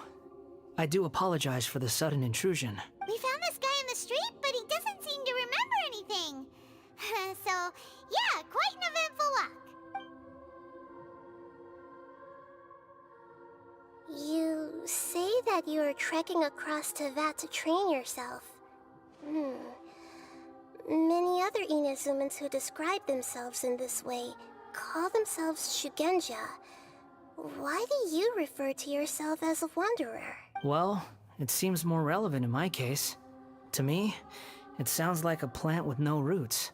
But these two claim that they know me, and that I have a hidden past unknown even to myself. I wouldn't call it the past, but rather... this is a difficult one to explain. I don't like to rely on using terms like this often, but in your case, it seems that it ought to be called previous incarnation. Oh, like a past life or something? Yes, something far more distant than the past. So far away that you cannot perceive it. Okay, I have to ask. What was I like in my previous incarnation? Oh, okay. I see. You want to tell me, but you can't bring yourselves to say it. Looks like I didn't have the most wonderful existence in my previous incarnation. If it's that difficult to talk about, I have no doubt it will be just as difficult to hear, but I'll be able to handle it. Please, tell me the truth. Is truth something you care a lot about? Yes. Then I'll be straight with you. In your previous incarnation, you did many things that would be considered evil. You nearly died because of what other people did, and many died because of you. As a non-human being, you hated gods and humans alike. You drifted from place to place, never able to settle, even where you found status and identity. You adamantly believed that you were missing a heart. Actions rooted in persistence sometimes bear bitter fruit. Sometimes, you have to let parts of yourself go, or you'll never be happy. I gave everything I had, but it barely changed history at all. In terms of the outcome alone, that's true. I don't think I can judge everything I've heard purely in terms of right and wrong. Each choice a person makes belongs to a specific place and time, a chain of cause and effect. A cycle of karma and consequence. That is the nature of truth. If one thing is right, its opposite must be wrong. And yet, dichotomies like this are not enough to explain the world in all of its complexity. It seems like my previous incarnation wasn't the most likable individual. We're not trying to hurt your feelings or anything, but yeah, we weren't your biggest fans. If we were enemies, why are you trying to help me find the truth? This is so frustrating! This guy's supposed to be our arch enemy, but now he's just some random stranger we met on the street! He's got so much to answer for, but we can't make him talk because he doesn't remember anything! What a weird situation. Lesser Lord Kusanali, as the God of Wisdom, I trust that everything you told me must be true. Yes, it's all true. I can even show you the memories themselves, if you're willing. Please, I want to see them for myself. I want to experience my own transgressions. Even though it will cause your present self great mental anguish? I'm just a puppet, with no heart and no name. There is nothing in this world for me to cling to fill the void within me. Except maybe these sins that can never be undone. Very well. As you wish. Wait, shouldn't we go with him? This one's kind of on us for bringing him here. Don't worry. Whatever danger I might face, it's my burden to bear.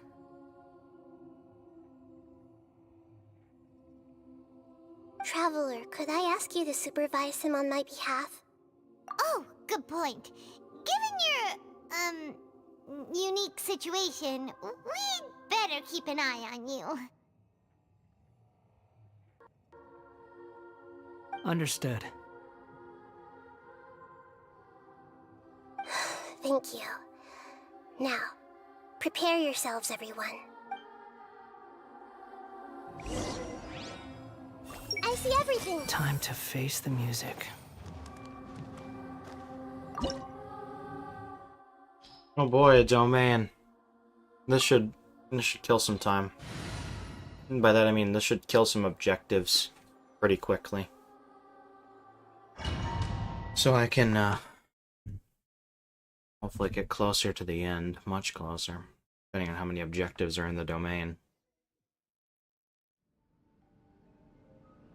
This looks like Inazuma.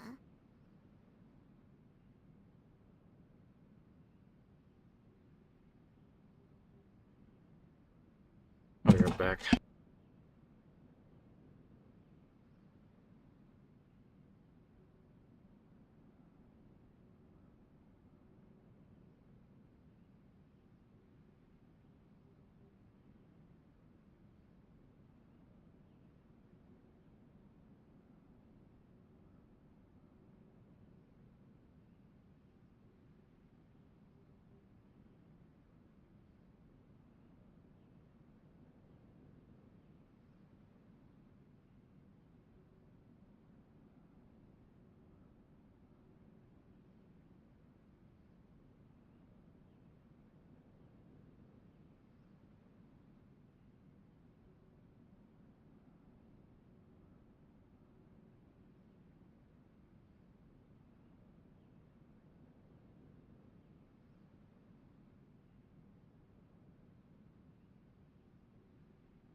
I'm back. Right now, you're in a dream I created using information extracted from your memories. These memories will show you the raw truth, but be aware that enemies may react just like in the real world. Please be careful. Sounds like an immersive experience. It's a good thing we came along. I'm so immersed right now. You don't need to do this for me. I don't deserve your protection. We never give up halfway. Well, we had to once, but that was your doing. All right. Thanks. Wanderer, this is the Shake Pavilion. In your Balladeer incarnation, this is where the Electro Archon placed you after your creation. You had a great many memories here. Is that because this is kind of like his birthplace? You could say that, in a sense. You'll see why shortly. I hear footsteps. This place is huge. I can't believe the landslide didn't fill it in. I wonder who built it. The Crystal Marrow Miners? No, there's no way. Look at this exquisite construction work, and so well preserved, too. No mining crew would be capable of this. There's someone passed out on the ground. Who are you? You're awake.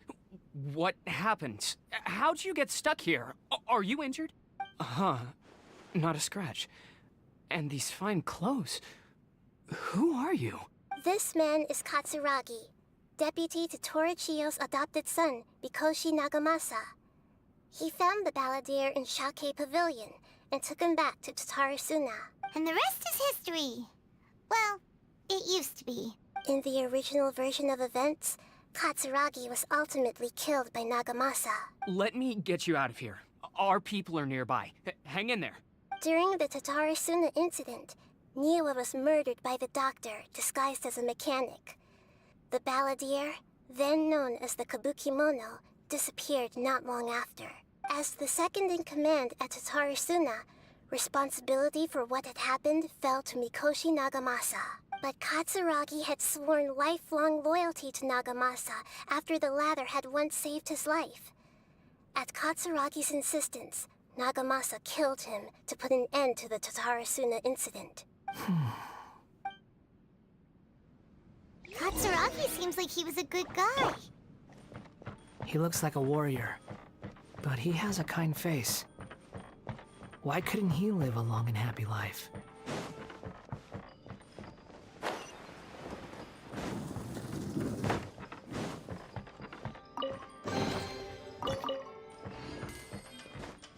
Nagamasa, I found this young guy in a cave sealed off by a landslide.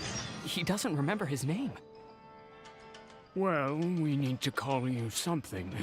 I hear the workers are calling you the Kabukimono. That's fine with me. Katsuragi, report to Niwa. Tell him we have someone new joining us.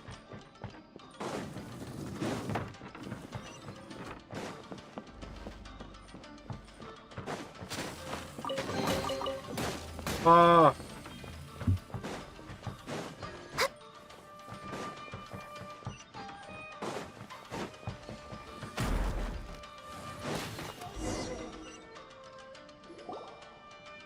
Huh? What are we doing back here? Whoa, this is where you were born? It's pretty, but there's nobody here. I was abandoned, like you. I lived here for a while at first, but there's nothing for us here. We can't stay. Okay. I heard my mom and dad used to make swords, but the factory manager died, and then my dad got sick. He kept coughing all the time, just like me. Then Mom started coughing too. But you can't.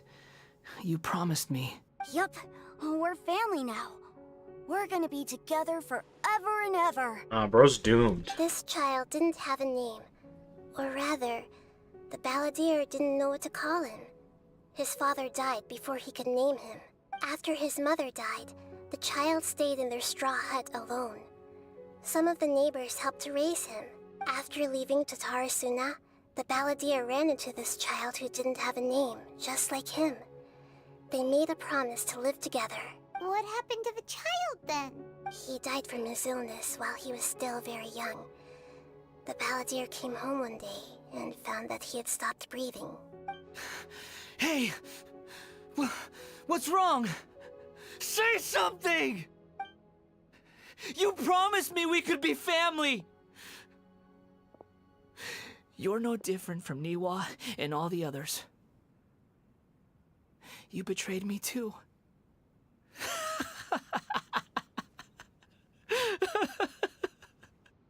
What an asshole. Why'd he die like that?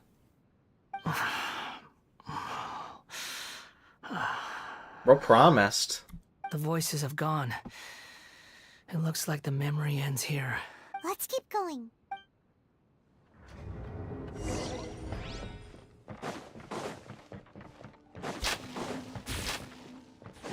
We're way behind schedule.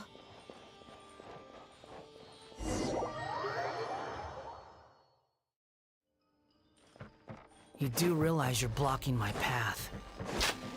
I come not to obstruct you. I've been waiting. What you are truly is a weapon. One that could be wielded with an iron will. Or you could continue to drift aimlessly to work. Are you trying to win me over? The long-fated rebellion has begun. Why not take your place at the banquet and join those who shall feast? Mr. Feast! This isn't good. Well met. We're way behind for Rex Lapis. You can't run. No escape.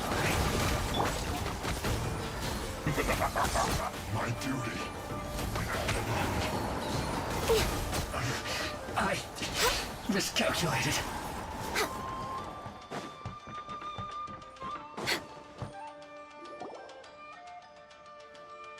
This place is dark. Paimon knows this place. It's the delusion factory in Inazuma. In the original version of events, the Traveler once encountered the balladeer here. Such a creepy atmosphere. And so familiar. Hey, look over there! Well, well, my fair lady. Is this rundown factory and these incompetent fools all for me? Wow. You shouldn't have. Huh. What do you have to gain from belittling your subordinates? You might not want to admit it, but you are a part of this plan. Perhaps you find fighting in the Abyss to be a more meaningful use of your time?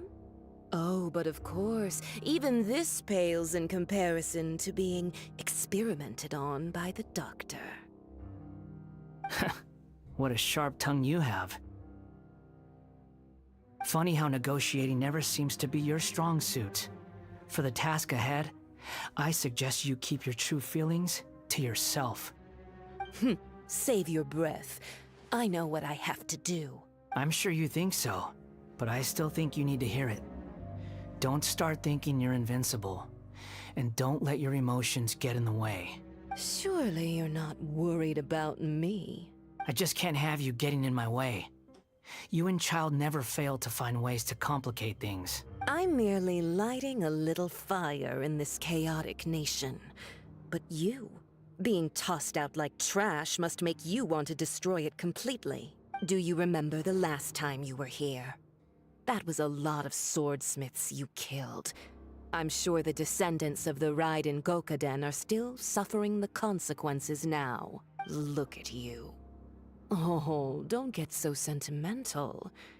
Now, give that poor little tongue of yours a rest and stop pretending like you're above everyone else. Bye then. See you at the victory feast. Poor little tongue? She's playing with fire talking to me like that. Who does she think she is? Forget it. Someone might find me here any minute now. I should prepare to give them a warm welcome. The plot does not end here. There is more of this story to come. Wanderer, are you able to continue? Yes. Please don't worry about me. Why are you staring at me in silence? Can't you think of a nicer way to express yourself? I'm under no obligation to be nice to you. Besides, I thought nothing mattered to you except results and your own interests. Isn't that right, witch? Muddle-headed puppet. You're only number 6 because you can take more abuse than other humans. Do you really count that as an asset? You're about as much fun to be around as a raging inferno. But before we murder each other, it'd be best if we finish our duties.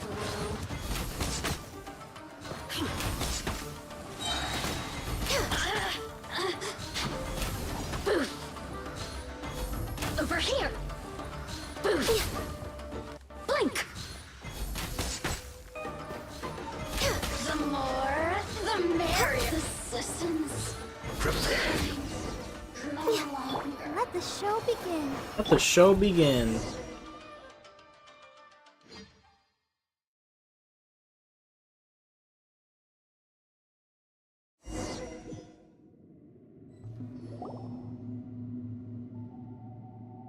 Looks like we've arrived in Sumeru. Is that? Considering that Amorta's sage, Nafis, refused to join this project, I'll take part in the experiment in his place. Welcome. I look forward to a fruitful collaboration. When do we start? You seem impatient. You should know that becoming a god is far from a trivial affair. The biological transformation is a lengthy process. As such, I too would recommend that we commence as soon as possible. In the event that a successful connection is established, his body will become permanently bound to the machine, and he will be unable to move independently of it. Nothing worse than what I've been through before then, Doctor. You were the most resilient test subject I ever came across. Thanks to you, I was able to garner a great deal of information. Alas, after that, you were under orders to remain in the abyss. We barely saw each other, and it became difficult to further refine the knowledge I had gained. That was gracefully worded. Ever wonder what they think if they knew that nothing matters to you, apart from your crazy experiments? I suggest you speak to me in a more respectful tone, Scaramouche. The mere fact of your utility does not make you indestructible. The doctor again? That was uncomfortable to watch. That person gives off a very sinister energy. It's normal for him to give you the creeps. He scares the bejeebers out of Paimon. Let's move on.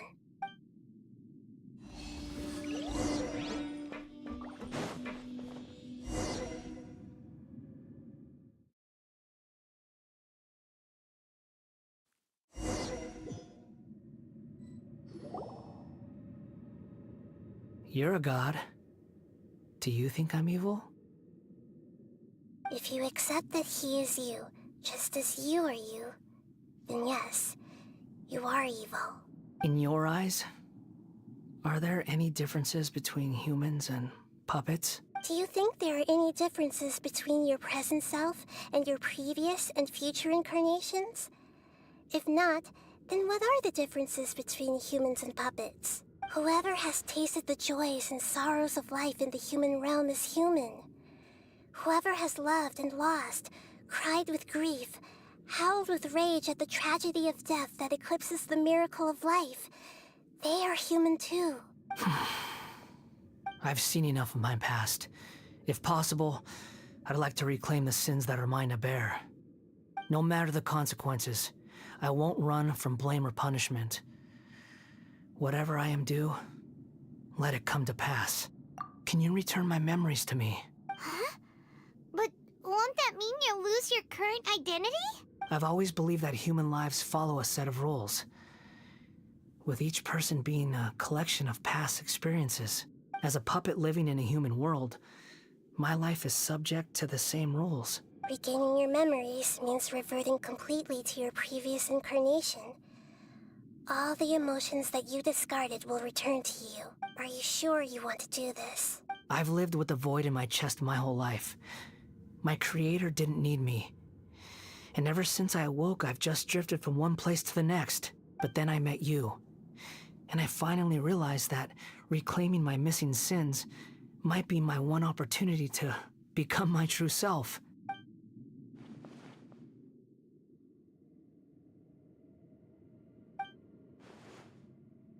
I've always felt I have an innate tendency to yearn for something more, in a way that goes deeper than for most people. But for all my soul-searching as a Shugenja, I've never fully understood it. Looking at it now, it seems that I brought this curse upon myself. So I beg you, grant me this opportunity to gain a purpose, to change my destiny, and end my wandering. Very well. Since your mind is made up, I will return to you that which is yours.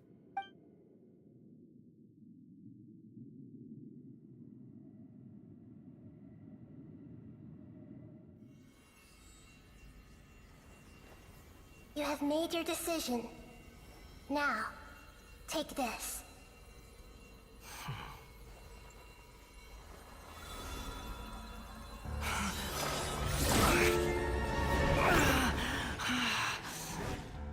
Set him free. A puppet? What's he doing here? You're a human as far as I'm concerned. Everyone's here. Wonderful. What a fine blade. Nagamasa will be thrilled. This is my...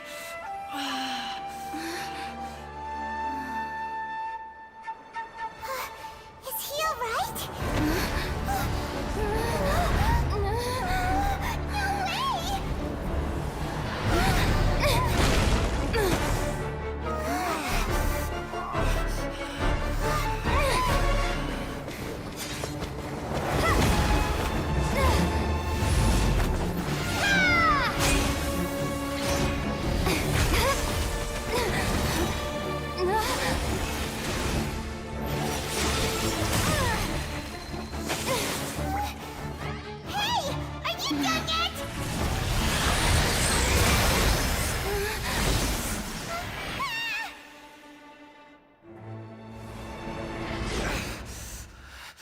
All worthless dross will be purged. That's why this won't be the end.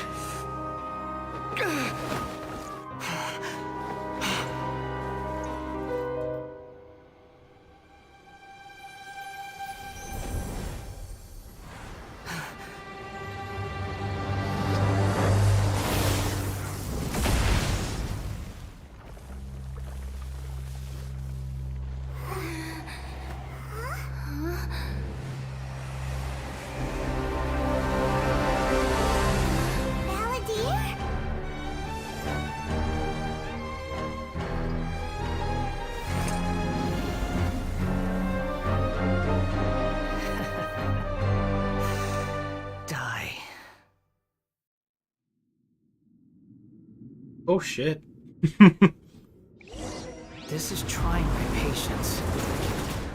Have you got all your memories back now?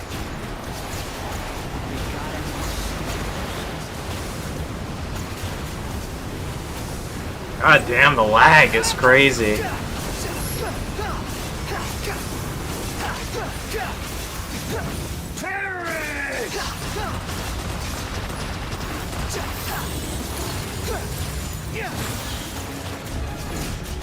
Behold! At my command, you shall fall!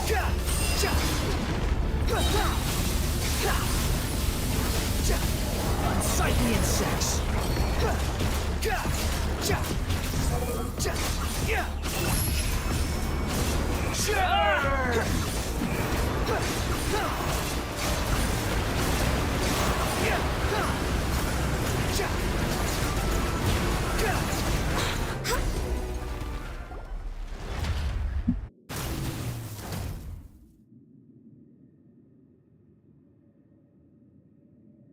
imbecile!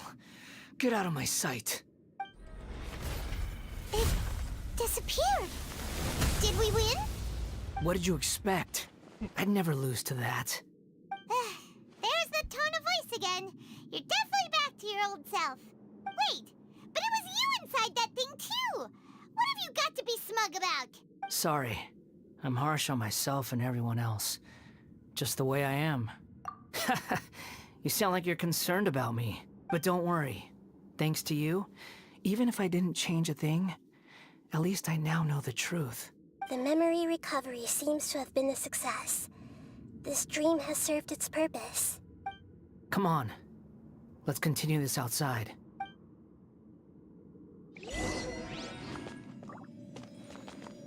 This has been a pretty good quest, not gonna lie. Like, besides for the two assholes that made me read books. Welcome back, Traveler, Paimon, Balladeer. It feels like we just went on a really long journey. Paimon's exhausted. You don't like being addressed by that name?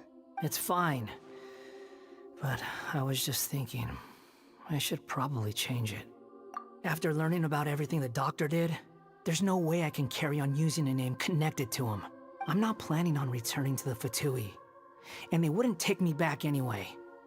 Recent events will have affected a lot of people, and they might not even remember who the Sixth is. So, you're quitting the Fatui for good? It's like you said, Lesser Lord Kusanali. Everything may look futile, but it wasn't completely meaningless. At least I made a lot of people forget about me. But that doesn't mean your own past has disappeared. Of course.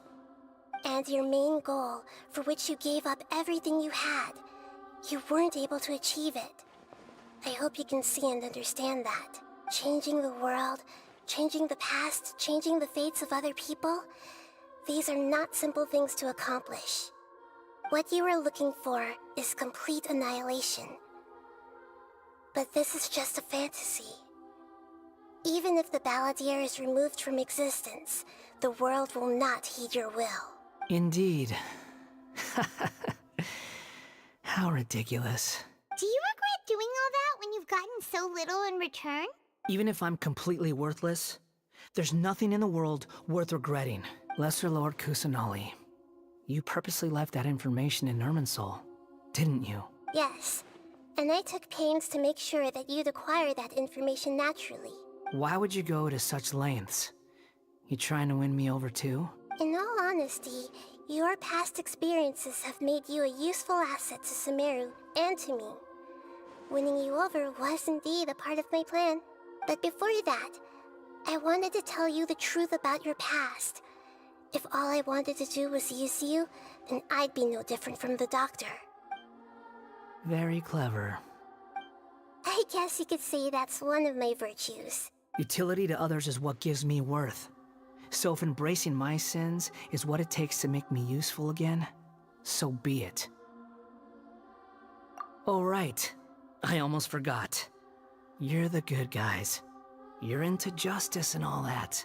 Sorry if I have a slightly different perspective on things, but I don't feel like I've been duped. The wisest leaders are fated to end up with the best helpers. I can live with that. I'm glad you're able to think of it in that way. Traveler, in the future, I'll continue to search Irminsul more deeply and see what secrets can be uncovered, including the beginning of your twins' journey recorded in Irminsul. What exactly happened before and after that point? I want to know as well. I will try. Traveler. After I dove into the information torrents in Irminsul, why did you go to Inazuma? So that's how you found out whose fate had changed. And how? Well, whatever your reasons, you did me a favor. And I'll do everything I can to pay it back. Borrowing and returning are the only real relationships between individuals. I'll balance the books one day. Don't you worry. That's not true. A relationship between two people is not simply a ledger that can be reset to zero. I think deep down you realize this. People who show up in your life don't just evaporate like water drops and leave nothing behind. There is no such thing as balancing the books. Some things in this world can never be brought back, and they can never be changed, which is why there is emotion in the human world. Everything that you feel is real and lasting, and whatever is missing in you will not be made whole. To be human is to live with imperfections. You can choose whether or not you want to be human. But humans can't live without a heart, can they? Anyway, I gave up trying to become a human a long time ago. You understand what pain is perfectly well, even without a heart. You're just bearing your feelings. The past is set in stone, but you can keep moving on. And the longer your future lasts, the shorter your past will become, until one day, it is but a tiny fraction of your life. Sounds like you've got a future planned out for me. Everything's ended up being pretty darn complicated. Paimon doesn't even know where to start, but the most important thing now is that you need to follow Nahida. Otherwise, all our efforts will have been for nothing.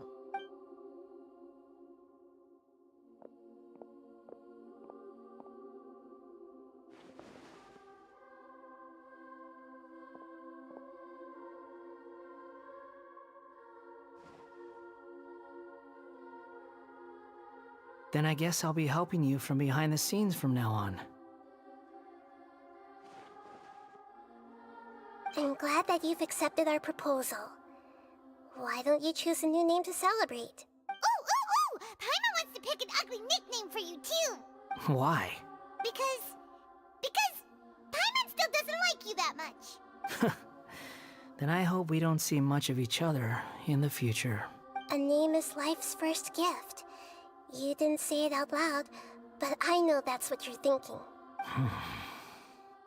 The Traveler and Paimon have helped you a lot. If you can't decide on a new name, maybe you can ask them for ideas. No! Paimon only does nicknames! If it's a serious name you're after, it's all yours. Oh, fuck me. Have you got anything?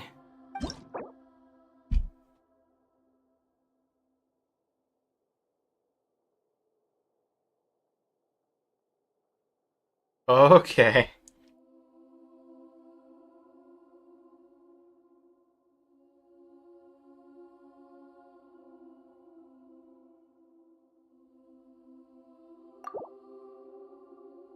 Sure.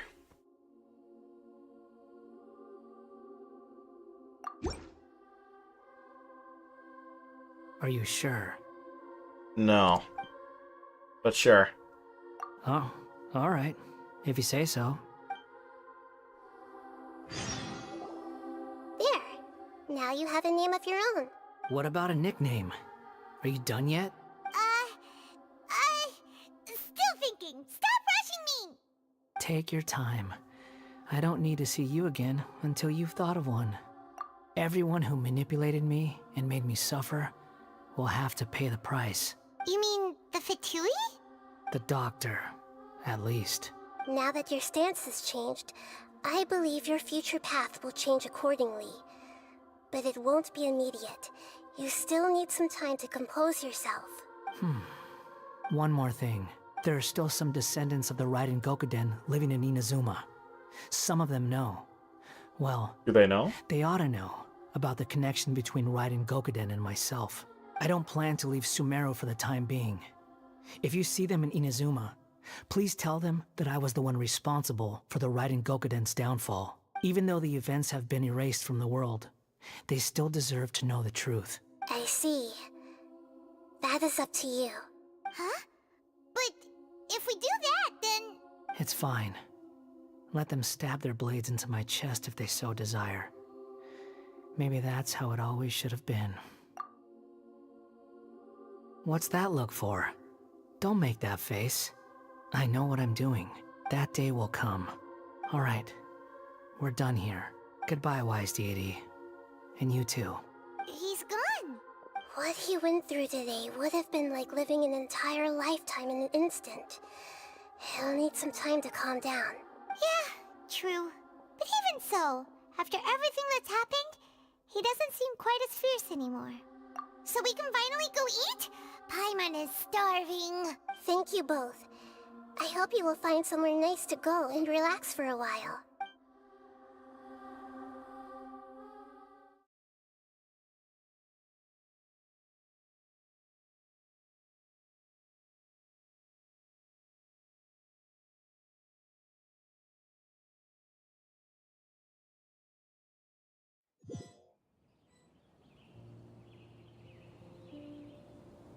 I've got it!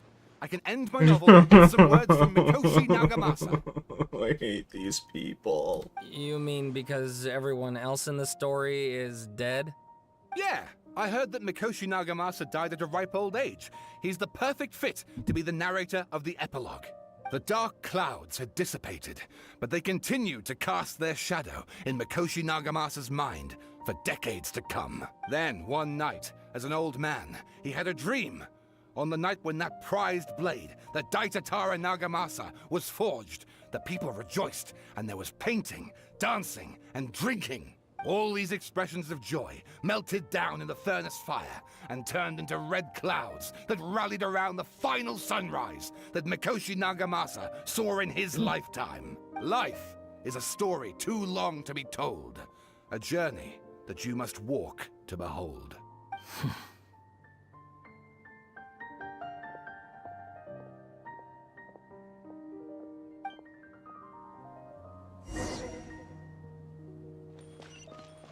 The resting place. Bro, am I dead?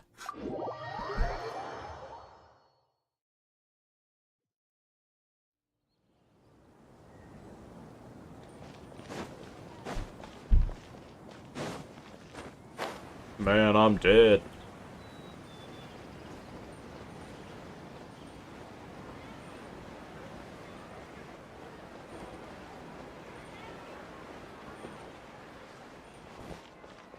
Next on the agenda.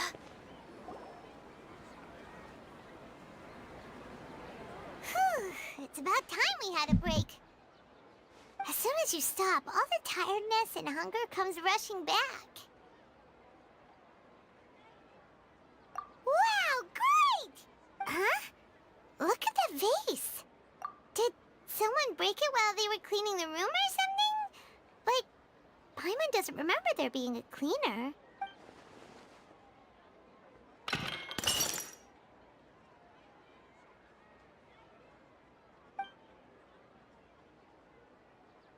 You sound lost and confused.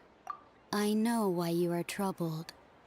Any who knew of this would find their mind overwhelmed. Huh? Is there someone here talking to us? Unfortunately, the fate of Tevat cannot easily be changed. Perhaps a god may have a slim chance, but for anyone else,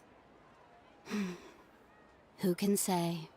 I can say. When a small animal runs into a tree trunk, though the tree may sway, it is not displaced. The same is true of fate, like a vase that falls to the ground. Whether it is broken by a cat or by a bird, the result is still a broken vase, is it not? Who are you? How do you know about all this? History does not change easily, but human hearts can. Believe your own eyes. Only that which you see is true. What is unseen is but an illusion. The voices disappeared. And who the heck was that?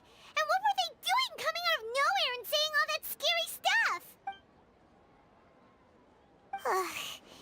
Anyway, that face is still lying there broken on the ground. Should Paimon go get someone to clean it up? It feels wrong just leaving it there. Just a moment. Paimon will be right back.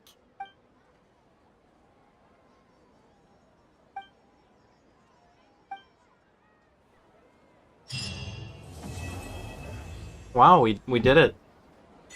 And you know, the stream isn't much longer than the last one. I'll take it. I'll take a small victory. In any case, chat, that is the end of the stream for the day. I have no positive feelings whatsoever about tomorrow, other than the fact that with how much Breakers we're gonna have to play, even though it's the last day, it's the last Breakers day, let's keep that in mind. With that, and how usually the exercise streams are like an hour shorter than the other streams, it should even out a little bit, you know? So next stream should be a little better, I hope. I don't know. In any case, the next time we play Genshin Impact, we'll be wrapping up Sumeru, which is pretty crazy, not gonna lie. That'll be on Saturday. So, I hope everyone has a good night. I don't think anyone's even here. But in any case, hope the non-existent entities in my stream have a good night. Tomorrow, we'll be working out. See you then, chat.